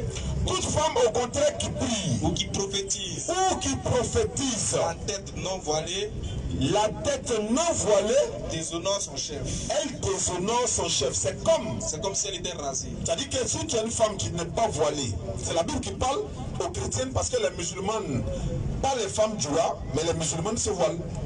Donc, si elle ne se voile pas, elle déshonore son chef, c'est comme si elle était rasée. Car si une femme n'est pas voilée, qu'elle se coupe aussi les cheveux. Il vaut mieux te raser. C'est-à-dire qu'il faut te couper les cheveux en même temps si tu n'es pas voilée. Oh, s'il est honteux pour une femme d'avoir les cheveux coupés. Mais vous savez très bien qu'une femme qui est coco taillée, c'est honteux. Alors qu'elle se coupe. Donc, elle n'a qu'à se voiler. La Bible est claire, le Coran est confirmé. Non. Machallah, merci beaucoup. Monsieur Emmanuel pour sa question, Inch'Allah. Mr. Al-Kabi.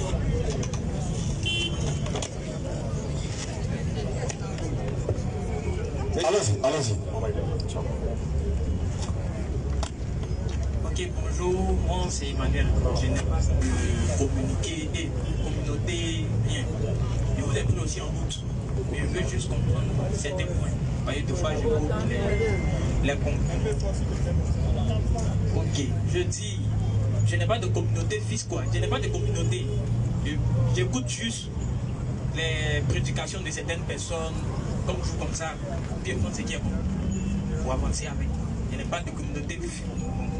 Maintenant, je voulais savoir un point. Pour aller au ciel, que doit-on faire véritablement pour aller au ciel? Comment faire pour aller au ciel?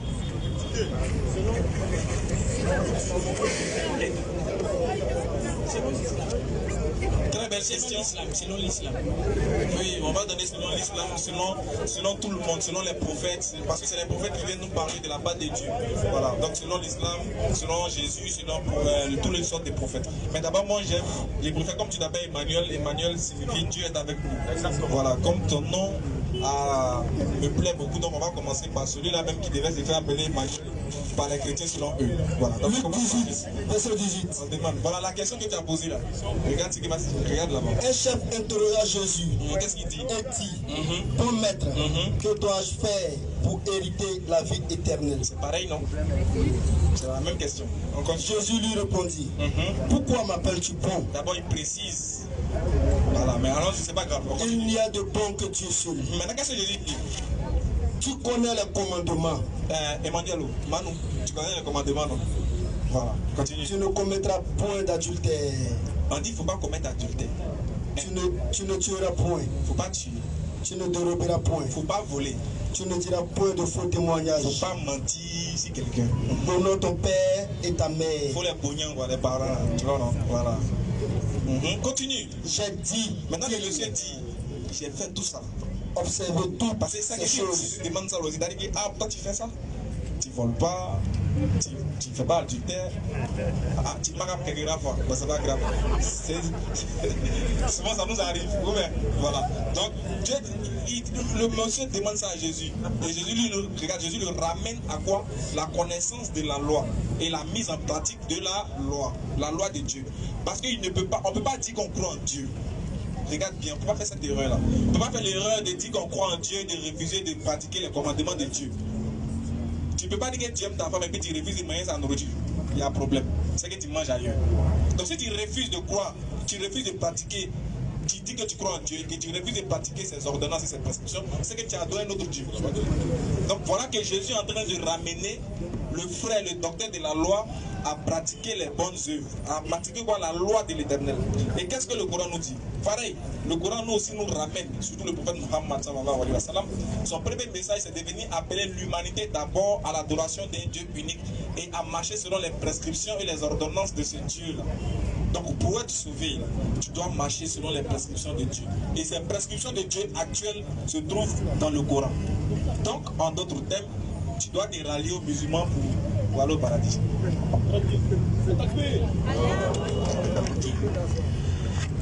Il a dit un truc que j'ai tiré au dessus. pour lui demander. Tu n'as pas encore bien répondu à ma question. Mais peut-être que lui va bien faire. Il a dit un point, il dit non, pour aller au paradis, on doit faire certains trucs. Puis il a parlé de Gon Coulibaly, que tout ce qui l'accompagne dans sa tombe, et puis bon, on peut dire ce qui l'accompagne au paradis, ce sont ses bonnes œuvres. C'est ça, c'est bien ça. C'est ce que moi j'ai dit, c'est moi qui ai dit ça. Il a parlé de ça aussi. Non, c'est moi qui ai dit. Ok, ok. Donc considérons les bonnes œuvres, c'est-à-dire faire des dons, tout ça. Ou bien, c'est ça non? Oui, oui, en général, tout ce qui est imaginons. Imaginons, je vole. Oui, je vole. Mal même. Mal. Puis quand il finit, bonnes œuvres, il va au paradis. Non, j'ai répondu à ça.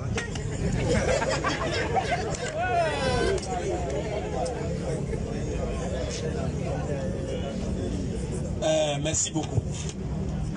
C'est-à-dire tu finis de voler, tu finis de bien voler, et puis l'argent de ça là, tu prends, tu fais boucan et ça, tu partages aux gens. Mon frère, ça n'empêche pas que tu es un voleur. Quand tu prends là, écoute bien, un voleur reste un voleur. Mais attention, regarde ce que l'islam nous enseigne. Par exemple, toi, tu as commis un péché. Alors il nous demande à ce que le péché soit remplacé par une bonne action. Et que la mauvaise action efface la bonne action. La bonne action. Plutôt la bonne action plutôt efface la mauvaise. Mais lorsque tu as le mandat et tu as le porte-flambeau d'être un voleur, mon frère, tu auras ta sanction de voleur. Parce que ce que tu oublies là, tu as fait du mal aux autres en les dérobant de ce qui... Normalement en islam, si on sait que tu es un voleur, on doit laisser une marque sur toi, de sorte que tu ne voles plus. Et cette marque là, tu sais c'est quoi? On te coupe la main. Là quand on voit ta main coupée depuis ici, pour l'instant, lui là c'est un voleur. Mettez chacun t'attraper son téléphone. Donc mon frère, tu ne peux, comme on dit, on ne prend pas crédit pour payer crédit. Soit tu laisses le vol et que tu travailles pour faire du bien et que si Dieu accepte ces biens là, soit tu restes voleur, même si tu fais du bien, tu n'empêches que tu es un voleur. Ton nom ne change pas. C'est ce que tu as fait là qui change, mais ton nom ne change pas. Sauf que le fait de voler, regarde, Allah dit dans le Coran qu'il ne fait pas perdre une bonne action. Tant que tu fais du bien, tu auras la récompense de ce bien que tu fais là. Mais attention, quand tu n'es pas musulman, ton bien que tu fais, sa récompense est sur terre. Quand tu es musulman, ton bien que tu fais, récompense sur terre et dans l'au-delà. Donc, tu peux pas être un bon croyant et puis être un voleur. Tu vois, non? Là, il y a un problème. Donc, c'est pour te dire, tu peux être voleur. Tes mauvaises actions, tes bonnes actions là seront récompensées sur terre ici. Mais le fait que tu sois voleur là, c'est ça qui a conduit en enfer. Voilà, c'est comme ça on répond. Donc, si je suis voleur, je suis venu à l'islam, tout fait, j'ai laissé. Je travaille normalement. Maintenant, je fais de bonnes actions. Sans me repentir, sans demander pardon à Dieu, je m'en vais au paradis. Non, sauf que quand tu te convertis à l'islam, c'est déjà un pardon que tu demandes. Ah, bon, d'accord. Quelqu'un qui se convertit à l'islam, là, tous ses péchés sont pardonnés. En islam, c'est comme ça. Sans que lui-même se repente. Sans même qu'il dise que musulman, je demande pardon. Le fait de devenir musulman sur le champ, là, tes péchés sont pardonnés. Tu vas au paradis sans embouteillage. C'est une repentance qui est là. Sans te repentir. C'est déjà une repentance, mon frère. Est-ce que tu comprends bien? Le fait de devenir musulman, là, c'est déjà une repentance. Pourquoi? Parce que c'est quitter l'éternité. Regarde. Comme le vieux, lui connaît la Bible. J'ai un verset dans ma tête, mais je ne connais pas. Est-ce que tu as fini avec ça d'abord? Quand il parle là, je vois que il dit sans repentance là, sans que toi-même tu viennes, tu dis oui, Dieu, il me connaît. C'est pas ce que j'ai dit. J'ai dit, dès que tu te convertis à l'islam, même si tu te cognes, tu es dans le paradis sans embouteillage. Même il n'y a même pas policier pour t'arrêter. Il va t'expliquer. Je suis en train de dire que devenir musulman, est-ce que tu comprends ça un peu? Devenir musulman est une repentance. Est-ce que tu as compris ça d'abord? Parce que le fait de devenir musulman, c'est une attestation de foi qui te tire des ténèbres à la lumière. Est-ce que tu sais que quand tu deviens musulman, là, c'est déjà un acte de repentance que tu fais? Tu sais pas. Maintenant je t'informe, mais puis c'est pas fini, hein, c'est pas fini. Comme j'ai dit, Jésus va me défendre. Marc 12, 29. Écoute Israël. Non, je veux qu'il n'a qu'à. Jésus va dire que toi, tu t'es trompé. Non, lui là, ça n'a qu'à sortir ici. Là, comme ça, tu vas bien sentir et puis tu vas bien comprendre, tu vois, non? Marc 12, 29. Jésus répondit. Non, vraiment ton verset 28. un des scribes qui les avait entendus discuter, sachant que Jésus avait bien répondu aux Sadduciens, s'approcha et lui demanda quel est le premier de tous les commandements. Allons-y, mon frère. Jésus répondit. Maintenant, Jésus répond. Voici, écoute Israël. Le Seigneur, notre Dieu, est l'unique Seigneur. Regarde, Jésus ramène toujours à l'unicité de Dieu. Non, je me suis trompé. C'est Jean 17, verset 3 que je voulais prendre pour bien préciser. Jean 17, 3. Tu es bien là, Jean 17, 3. Écoute bien, Jean 17, 3. Qu'est-ce que Jésus... Jean 17, verset 3. Oh, la vie éternelle. Voilà, puisqu'on parle de la vie éternelle ici. C'est quoi? C'est qu'ils te connaissent, toi. C'est qu'ils te connaissent, toi. Le seul vrai Dieu. Le seul vrai Dieu. Et celui que tu as envoyé, Jésus-Christ. C'est ça qui donne la vie éternelle. Quand tu témoignes, tu attestes qu'il y a un seul Dieu et que Jésus est son envoyé en son temps, ça te donne la vie éternelle. Actuellement, là, tu dois attester qu'il y a un seul Dieu et que Mohammed est son messager. Ça te fait sortir des ténèbres à la lumière, ça te donne la vie éternelle. C'est comme si tu venais d'accomplir un acte de repentance. Donc quand tu deviens musulman, tu n'as plus besoin de dire Seigneur, pardonne mes péchés. Tes péchés sont déjà pardonnés d'avance. Tu vois comment c'est doux, non? C'est coranique, hein? Tu ne veux pas attester? Allons-y. Donc ça veut dire que ce que vous avez dit, c'est ancien. C'est ça, non? Qu'est-ce que c'est ancien? Non, vous avez dit que ici on reconnaît que... votre nom est Ismaël. Non. Mohamed, si tu le reconnais comme l'envoyé de l'éternel Dieu aujourd'hui, tu suis ses prescriptions, c'est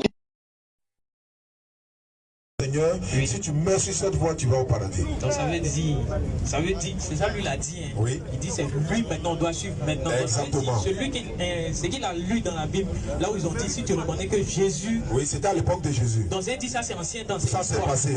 Jésus ne peut pas sauver quelqu'un aujourd'hui.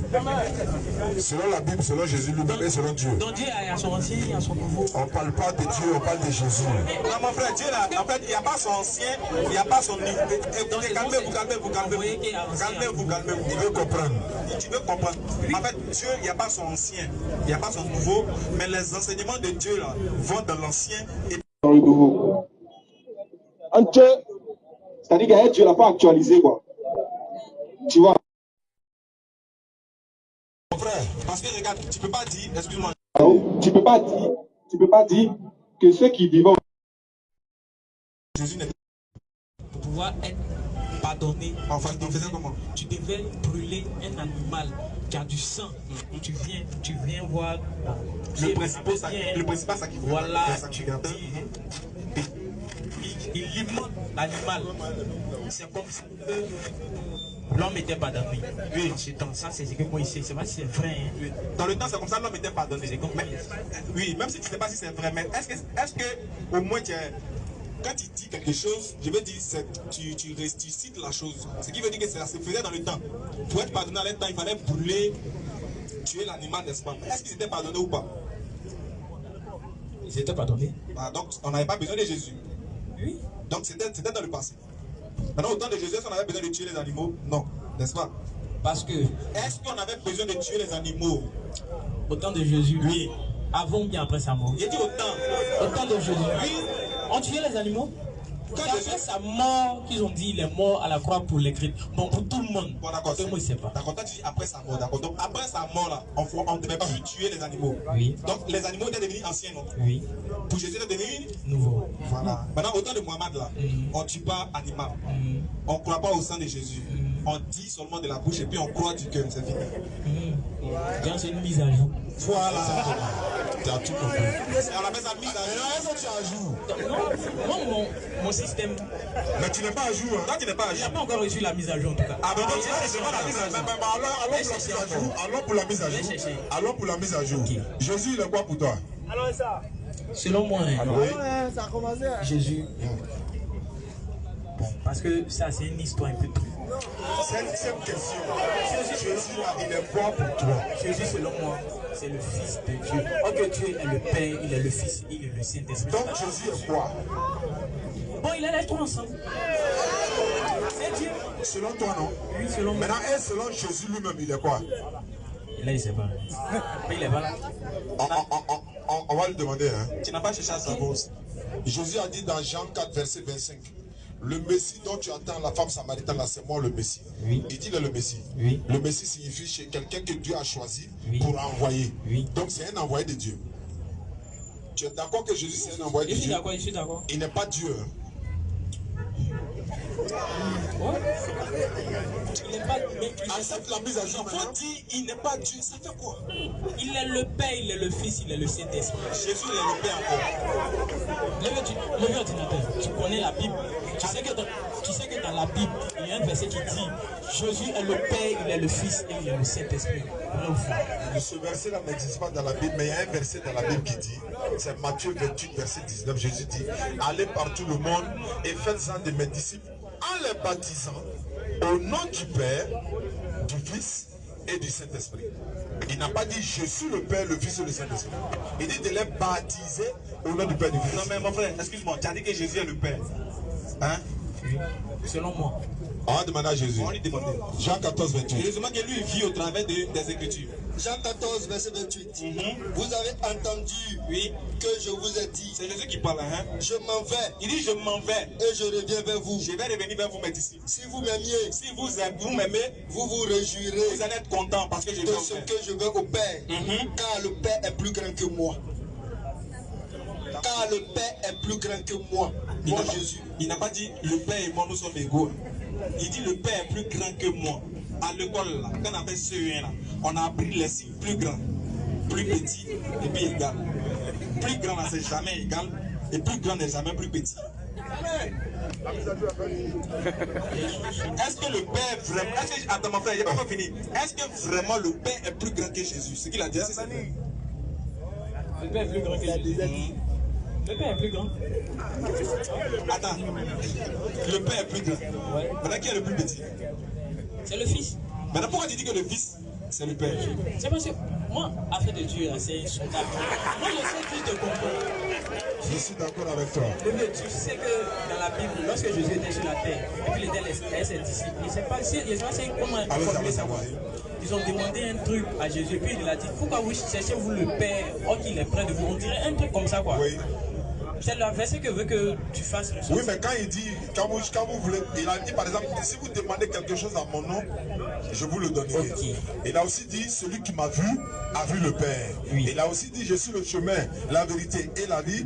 Nul ne vient au Père que par moi. Et il a aussi dit, moi et le Père, nous sommes un. Mais tout ça là ne signifie pas qu'il est Dieu. Ce sont des métaphores. Jésus, c'est un prophète, un messager envoyé par Dieu pour seulement les enfants d'Israël, bibliquement et coraniquement. Quand on demande à un musulman, Mohammed sallallahu il est quoi? Il est un prophète et un messager à la fois. Envoyé à qui? À l'humanité tout entière, coraniquement, bibliquement. Moïse est quoi? C'est un messager et un prophète envoyé à qui? Aux enfants d'Israël. Jésus est quoi? Prophète et messager envoyé à qui? Aux enfants d'Israël. Tu vois, comme musulman, il est à l'aise même pour répondre à la question. On demande à un chrétien, Jésus, il est quoi? Lui-même, il réfléchit avant de dire il est quoi. Tu me dis il est Dieu, en même temps il est le Fils de Dieu, en même temps il est un envoyé de Dieu. C'est comme si il s'est auto-envoyé. Mais nous savons tous que Jésus, il a une maman qui s'appelle Marie. Mais nous savons aussi que Dieu n'a pas de papa. Il n'a pas de papa, mais... Est-ce qu'il a un papa là? Ah, ok. Laissons passer. Voilà. Viens. Nous tous ici, ça va. Attends, il y a quelqu'un qui veut te poser sur vous. Viens. Vous prenez le micro là. On vous écoute, hein? On t'écoute. Est-ce que Jésus a papa? Jésus n'a pas papa. Il est un père biologique, mais il n'a pas un père qu'il a mis au monde par le spermatozoïde. Tu connais son père biologique? Tu connais ce qu'on appelle père biologique? Il est un père adoptif. Mais il n'a pas de père biologique qu'il a conçu par du sperme. Là, nous, on est d'accord avec ça. C'est écrit aussi qu'il a. Prends le micro. Non, le Maroc va tout sortir. C'est ce qu'on veut même, pour mieux entendre en fait. Voilà, donc Jésus là, il est venu. On est un esprit, et puis tout le monde sait que ce n'est pas un accouplement. Oui, ça c'est vrai. Voilà, donc c'est juste ce fait là que tout le monde se base pour dire qu'il est un esprit saint. Oui, là. Parce qu'il n'est pas venu en chair par accouplement comme tous ceux que tu as cités tout à l'heure. C'est vrai, tu as raison. Il n'est pas venu en chair. Et il n'est pas venu par l'accouplement d'un homme et d'une femme. C'est vrai. Nous les musulmans, on conçoit ça. Parce que c'est écrit dans le Coran. C'est écrit dans le Coran que Jésus Marie n'a pas connu d'homme pour avoir Jésus. Mais Allah nous dit qu'il ne faudrait pas que ça nous trouble l'esprit. Non, ça ne va pas nous troubler l'esprit. C'est une manière, Allah dit que ça fait partie des 4 manières que lui a voulu que l'homme, que la création se fasse. Je t'explique pour que tu comprennes. Okay. Allah dit, Dieu dit, c'est lui qui a créé Adam sans père et sans mère. Oui, effectivement. C'est le premier d'abord. Lui n'a pas papa. Oui. Il n'a pas maman. Jésus au moins il a maman. Oui. Adam il n'a même pas papa, il n'a pas maman. Et que lui il est venu sur la terre. Bon. Et puis il était déjà grand, il n'était pas bébé. Tu vois, ça fait 1. Tu vois que si on veut regarder dans la naissance, Adam est plus grand que Jésus. Sa naissance est plus grande que celle de Jésus. Parce que Jésus, au moins, il avait 9 mois dans le ventre d'une femme. Adam, même lui-même, n'avait pas passé par les femmes. Il faut dire pourquoi il y a des réponses. Non, je suis en train d'expliquer, en fait, ça fait partie des 4 manières. La première manière que Dieu a voulu que la création de l'être humain se fasse, c'était de le créer sans père, sans mère. Adam. Maintenant, regarde le deuxième miracle de Dieu. Il dit maintenant, il va créer d'un père et sans mère. Ève, elle est sortie de la côte de l'homme. Adam était comme son père, même dans son mari, mais elle n'avait pas de maman. Oui. Tu vois, ça fait partie de le deuxième miracle de Dieu, la deuxième manière de créer. Maintenant, Dieu nous ramène maintenant à la 3e création. 3e miracle de Dieu, c'est de créer maintenant, parce qu'il a créé sans père, sans mère. Il a créé sans père avec mère. Il reste quoi? Sans père avec mère, Jésus. Maintenant, il dit voilà la 4e création. C'est que nous maintenant, nous naissons avec des pères et des mères. Et Abel et Caïn, les Jean-Jean, ce n'est pas les enfants d'Adam et Ève. C'est les enfants d'Adam et Ève, ils n'ont rien à voir avec ce que nous sommes en train de dire. La 4e création dont tu parles, ça s'est passé avant la naissance de Jésus. J'ai dit la 4e création est venue après Jésus. Je vais dire quoi? Abraham. Oui, je sais. En fait, de quoi je vais te parler? Sarah, et puis il a eu un enfant aussi avec Agar. Tu as raison. Écoute de quoi je veux parler. Tu as raison. Tu as raison quand tu dis qu'il y avait des hommes et femmes qui naissaient déjà. Je sais. Mais nous ici, on prime le miracle de Dieu avant. Tu vois, non, voilà. Je mets pour Jésus là 3e parce que c'est un miracle. Sinon pour nous c'est naturel. Mais pourquoi je mets pour Jésus 3e? Parce que comme c'est un miracle, il faut le primer. Voilà pourquoi Allah dit Jésus et Marie seront au-dessus des femmes des mondes. Plutôt Marie sera au-dessus des femmes des mondes. Et Jésus sera un signe pour l'humanité. C'est pour dire, la naissance de Jésus là, ça ne doit pas faire de lui Dieu. D'ailleurs il est né. Est-ce que Dieu naît? Moi, je vais venir dans le Chicago et Jésus est tué. Ah, merci. Maintenant, je suis dans le Chicago de ça aussi. Voilà, maintenant, Chicago est maintenant mené dedans. Ah, ouais, ça c'est pour te dire qu'il y a. Et Jésus, sa maman Marie, même, la nuit, il y a un ange qui l'a apparu pour dire ma chérie, toi là, tu vas accoucher un enfant, il s'appelle Jésus. Et puis, quand toi est coordonné. Je suis d'accord avec toi. Je suis d'accord avec toi. Tout est coordonné propre. Maintenant, comme c'est coordonné là, ça c'est venu. Puis elle a accouché, on n'a même pas fait accouchement difficile. C'est ça aussi. On lui a dit que ton enfant, tu as fait adultère, ton enfant bâtard, on t'a lapidé caillou. Quoi. Maintenant, Jésus, le Dieu même a fait envoyer son ange pour dire à son mari que ta femme, c'est là, si tu ne l'as pas surveillée, ta femme est tombée dans l'eau. Pas faux. Voilà. Donc, il faut comprendre aussi que là. C'est pas n'importe qui Jésus. Voilà. Non, c'est ça. C'est qu'un musulman, s'il ne croit pas en Jésus, s'il ne respecte pas Jésus, il ne pas Jésus, il ne va pas au paradis. Toi, si tu as dit ça, c'est déjà bon. Ouais, c'est bon. Mais là, non. Jésus est le chemin, la vérité, la vie, comme tu l'as dit. Ouais. Mais sauf que là, non. Ce qui ne va au Père, ça passe par Jésus. Voilà, c'est sauf que non. On n'a pas dit qu'il ne faut pas croire en Jésus. Voilà, mais il y a d'autres là qu'on parle de Jésus à mettre dans. Et c'est fâche. Voilà. Mais tu sais que non. Nous les musulmans, comme tu dis que Jésus est un prophète, tu as dit que Jésus est un prophète et un messager. Ou bien, mais toi tu es d'accord qu'il y a tous les prophètes et tous les messagers là, il y a papa et maman, non? Non, sauf Adam et Ève ne sont pas des prophètes. Oui, en fait, des humains créés, déposés. C'est vraiment. Ou bien, en fait, il y a tous les prophètes là. Tous les prophètes que tu entends, ils sont prophètes là, ils ont eu papa et ils ont eu maman. Jésus n'a jamais papa et maman. Lui, il était coincé, ils l'ont déposé là. Sorti à maintenant. C'est un coup de oui. Maintenant, mon tu sais de quoi le goûter. C'est ce que moi, je veux que tu comprennes, non? Ouais. Sauf que non, Dieu fait chaque moment, Dieu a son giga dans chaque temps. Ouais. Autant d'Abraham, il a eu son giga. Ouais, autant de Jésus, il a son giga aussi. Il change. Actuellement, l'homme peut faire ça, Moussa qui est là. Dieu va le babou à mettre en bain. Oui. D'accord, non? C'est quand tu crois qu'il y a au sacrifice que Jésus a fait, non?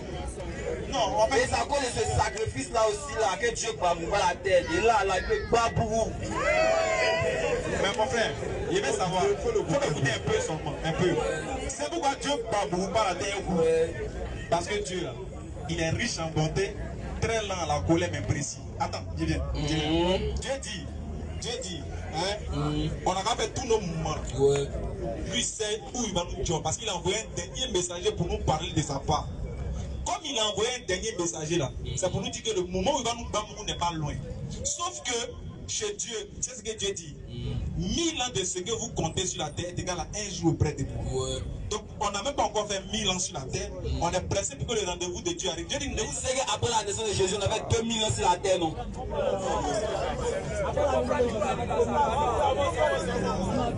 Donc je vais te dire, mon frère, je vais te dire que en fait, il faut croire, c'est vrai en Jésus. Mon frère, il faut croire en Jésus, c'est vrai. Mais tu dois compléter ta croyance en Jésus là. Tu dois compléter le prophète dessus, le prophète Mohammed dessus. Non, moi, tu n'en disconviens pas. Est-ce que tu es prêt à devenir musulman? Non, moi, étant chrétien, d'abord avant de devenir musulman. Le pasteur Mohamed Sanogo était musulman. Voilà, maintenant, il faut demander au pasteur Mohamed Sanogo, est-ce que Jésus était chrétien? Puis lui, il est devenu chrétien. Comment Jésus était chrétien? C'est là, Yashika.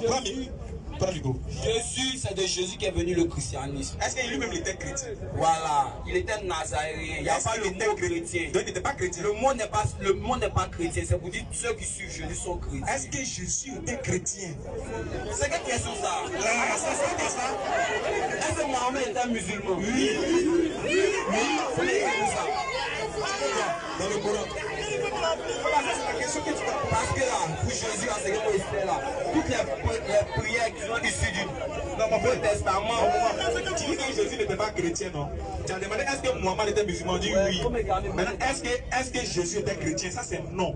Maintenant, si non. Il était chrétien. Il était chrétien. Quelle église? Catholique ou évangélique? Ah, il n'y a pas d'église.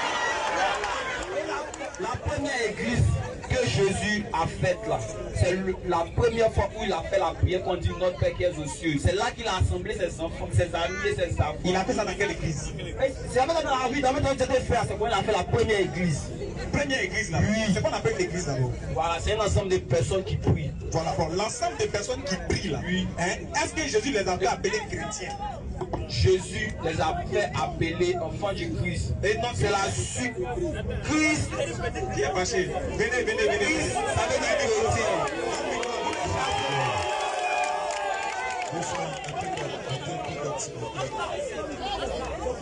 Mettez un peu comme s'il vous plaît.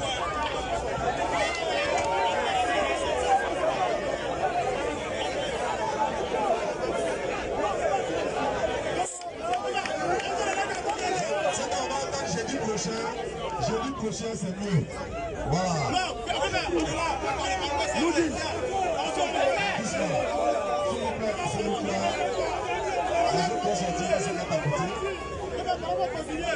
On va faire vite, on est pris par le temps. La parole du Seigneur. Dis la parole du Seigneur. Attends. Bonsoir, je suis Francis. On va chanter Passion. Est-ce que tu sais où tu es descendu d'abord? Là, tu sais où tu es arrivé? Non, là n'est pas la question. Non, je veux savoir si c'est pas. Peut-être que tu sais pas de quoi on parle depuis que tu arrives. Peut-être que c'est funérailles. Il y a pas de pleurer ensemble. Il n'y a pas de pleurer. Ça va arriver. Voilà, merci. Tout à l'heure, c'est la question est-ce que Jésus était chrétien? Vous savez, le chrétien, on ne reçoit pas tout le monde. Le chrétien, il marche selon la parole du Seigneur. Et c'est qu'est-ce qu'il veut dire chrétien? La Bible. Nous, on parle en fonction de la Bible. Ce qui n'a pas d'origine biblique, ce n'est pas pour nous. Acte chapitre 11, verset 26, qui dit, et c'est encore pour la première fois. Pendant toute une année, ils se réunissent aux assemblées de l'église et ils enseignaient beaucoup de personnes. Ce fut à Antioche que pour la première fois, les disciples furent appelés chrétiens, qui veut dire petit Christ. Ceux-là, ils se comportent comme Jésus, c'est tout. C'est comme si les enfants de Kwasi se comportent comme des Kwasi. Comme Kwasi, on dit c'est les petits Kwasi. C'est aussi simple que ça. C'est aussi simple comme bonjour. Vous avez raison. Vous avez raison. Donc, à dire, est-ce que Jésus était chrétien ou pas? C'est Jésus qui est le modèle. Donc, celui qui fait comme Jésus, il est chrétien. Point final. D'accord. Maintenant. Point final. Selon la Bible. Est-ce qu'on peut s'entendre? Oui, je vous écoute. En fait, ce qu'on voulait dire là, oui. Vous avez bien dit, mais vous n'avez pas répondu à la question. On dit. Selon vous. doucement. Papa, voici le verset que vous avez donné répond à notre question. Au contraire, le verset que vous avez donné nous conforte dans notre position pour montrer que c'est nous qui avons raison. Ok. Parce que Acte 11, 26 a eu lieu après la soi-disant mort de Jésus. Oui. Il n'était pas là. Oui. Et c'est à Antioche. Oui. D'abord, Antioche, c'est où? Non, là n'est pas la question. D'accord. Calmez-vous. Quand vous dites que ce n'est pas la question, moi je réponds en même temps, papa. En fait, comme on est pris par le temps, je vais dire quoi? D'abord, vous nous donnez raison parce que vous dites que c'est dans Acte 11, 26 que les disciples furent appelés chrétiens. Alors, les disciples qui furent appelés chrétiens par les habitants d'Antioche, là, est-ce que c'est Jésus qui les a appelés chrétiens? Non. Parce que les disciples étaient vivants au temps de Jésus. Jésus était là, c'est lui qui a choisi ses 12 disciples. Est-ce qu'il les a pas appelés chrétiens? Non. Est-ce que c'est Dieu qui les a pas appelés chrétiens? Non. Est-ce que c'est un ange? Non. Maintenant, qui les a fait appeler chrétiens? Ce sont les païens d'Antioche. Ce sont les païens d'Antioche qui les ont fait appeler chrétiens. Maintenant, je vais poser une question. Est-ce si ce n'est ni les anges, ni Dieu, ni Jésus qui les a fait appeler chrétiens et que c'est les païens d'Antioche qui les a fait appeler chrétiens, est-ce que ce qui vient des païens est bon ou bien mauvais devant Dieu? Ok, merci. Vous savez,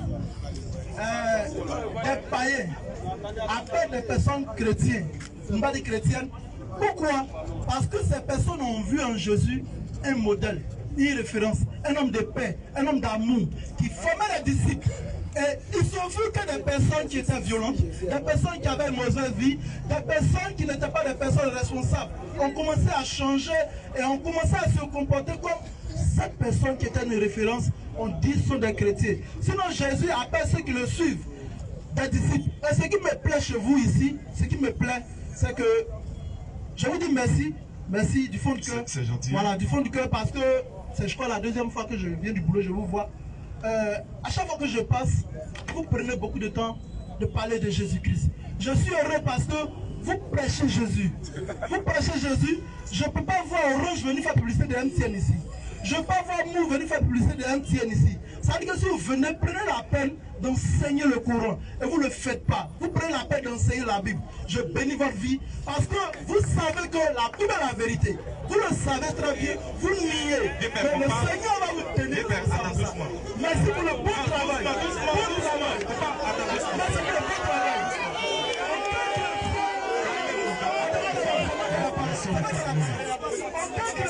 Il viendra à faire un programme et citera un verset biblique parce qu'on se dit quoi?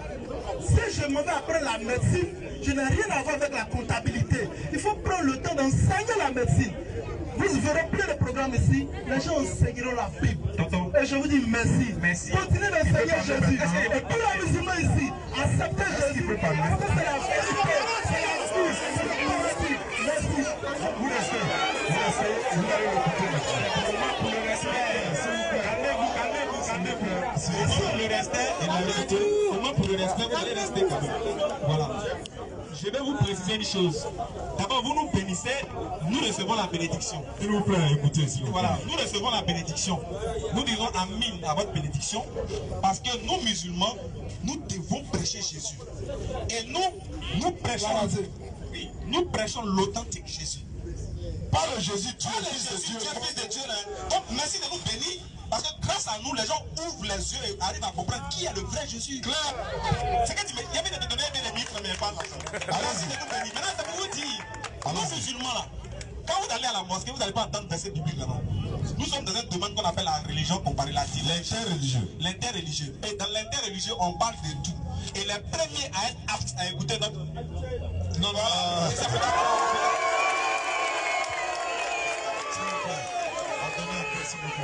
merci, c'est la famille. Hein. Donc, voilà, vous savez pourquoi on vient pas voilà, vous savez pourquoi on parle des chrétiens? Parce que les premières personnes, Allah dit les premières personnes, ceux-là qui sont aptes à vous aimer, ce sont les chrétiens. Donc nous, comme Allah nous recommande, et le prophète plutôt nous recommande d'aimer pour notre prochain, ce qu'on aime pour nous-mêmes, on vient essayer d'attirer l'attention des chrétiens pour dire réveillez-vous, vous adorez la créature au lieu d'adorer le Créateur. Jésus n'est pas Dieu, mais il est un messager de Dieu. Donc voilà pourquoi on parle de la Bible, on parle du Coran, parce que nous tous, nous réclamons d'Abraham, qui est notre père de la foi. Donc nous devons nous asseoir et trouver un terrain d'entente sur les versets sur les points de divergence. Nous avons beaucoup de points de convergence, mais nous avons un seul point de divergence qui est Jésus. Donc, voilà pourquoi quand nous venons ici, on cite les versets bibliques, les versets coraniques. Voilà pourquoi il y a beaucoup de musulmans qui ignorent et qui ignoraient que Jésus-Christ était mentionné dans le Coran. Beaucoup ignoraient que Jésus-Christ et sa maman a un chapitre complet qui lui est dédié dans le Coran. Beaucoup ignoraient qu'un musulman n'a pas le droit d'insulter Jésus sous prétexte que c'est un faux prophète, ou encore il est chrétien, etc., etc. Vous savez que nous, Jésus est mentionné dans le Coran, nous le respectons, nous croyons réellement que c'est un envoyé de Dieu et nous sommes en train de passer un message comme il a dit, tous ceux qui vont adorer Jésus-Christ comme Dieu. Et s'ils meurent dans cette adoration, Jésus dit le jour du jugement dernier, il va les renier, il va les chasser, il va les dire qu'il ne les connaît pas. Vous lisez ces passages-là, mais vous continuez de dire qu'il est Dieu. Donc c'est pour ça que nous allons même faire à ce forum aujourd'hui. Non, lui, il va attendre. Ok, je vais terminer. Vous savez, c'est intéressant. Je bâcle l'eau. Allez-y. Je ne vais pas rentrer dans un débat polémique. Voilà. Oui, il y a une sourate, la sourate, je crois, 3, verset 55, qui dit que les chrétiens seront dessus les musulmans selon vous. Vous savez la vérité. J'ai dit vous savez la vérité. Donc, chaque musulman, si vous voulez la connaissance, approchez-vous d'un chrétien. Merci beaucoup, c'est béni mon frère. On est ensemble, donne le micro, il va le chèque. Assalamu alaikum wa rahmatullahi wa barakatuh. Wa alaikum salam wa rahmatullahi wa barakatuh. S'il vous plaît, écoutez le dernier message, s'il vous plaît. Salli ala nabiyina Muhammadin wa ala ali wa ashabi ahyani wa sallama tasliman kaseera. Wa la hawla wa la quwwata illa billah. Frère, je vais demander la note explicative par rapport à ce que je vais dénoncer. Comme les frères chrétiens, ils ont parlé et tout le monde les a écoutés. Oui, écoutez. Hein. Bon, c'est par rapport à la croyance des chrétiens. Ils disent que si tu crois à la mort de Jésus-Christ, qu'on aime bien, nous les musulmans, et que voilà, tu seras au paradis, selon eux. Donc, je veux savoir la chronologie. Je demande au chef, je veux savoir la chronologie. Le fait que Judas puisse trahir Jésus, c'est un péché, n'est-ce pas? Oui, clair. C'est un péché. Oui. L'action, c'est un péché. Voilà. Le fait qu'il complote, c'est un péché. Non. Parce que trahir Jésus, déjà, Allah dit l'éternel. Parce que si il dit Allah, ils vont se fâcher. L'éternel dit de ne pas trahir une personne. L'éternel dit de ne pas aussi forcer une personne. Ils ont forcé Jésus.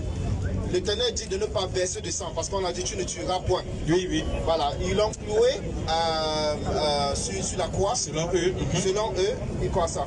Maintenant, je veux savoir la somme de ces trois actions. Ils disent qu'ils vont avoir la vie éternelle. Bon, la somme de ces trois actions sont des péchés. Je veux savoir comment la somme des trois actions-là peut conduire à une bonne action qui est avoir la vie éternelle. Ordinateur, bismillah. Je vous en prie. Allons-y. C'est la dernière question. Luc 22, verset 1 à 6 ou à 4, dit, c'était lors de la Pâque. Les scribes et les pharisiens cherchaient un moyen de faire mourir Jésus à l'insu de la foule. Non. Or, oui, Satan entra dans Judas. Judas là, Satan avec les principaux sacrificateurs de la manière il va les livrer Jésus moyennant une somme d'argent. Nous savons ici que, oui, les scribes et les pharisiens cherchaient un moyen de faire mourir Jésus. Ce n'est pas Dieu qui cherchait à faire mourir Jésus, mais ce sont les scribes et les pharisiens. L'acte des scribes et les pharisiens cherchant à faire mourir Jésus, oui, est un acte que Dieu aime ou bien c'est un péché? C'est un péché. Or, Satan entra dans Judas pour que Judas aille livrer son maître moyennant 30 pièces d'argent. L'acte de Satan, est-ce que c'est un acte que Dieu aime ou bien c'est un péché? C'est un péché. Judas alla livrer Jésus, on lui a payé 30 pièces d'argent. L'acte de Judas cherchait à tuer Jésus, sinon aller livrer Jésus. Est-ce que c'est un acte que Dieu aime ou bien c'est un péché? C'est aussi un péché. L'acte des scribes et des pharisiens est un péché. Oui. L'acte de Satan est un péché. Oui. L'acte de Judas est un péché. Oui. Est-ce que des péchés peuvent purifier l'humanité de ces péchés? Jamais de la vie. C'est pourquoi vous devez devenir musulman pour être sauvé.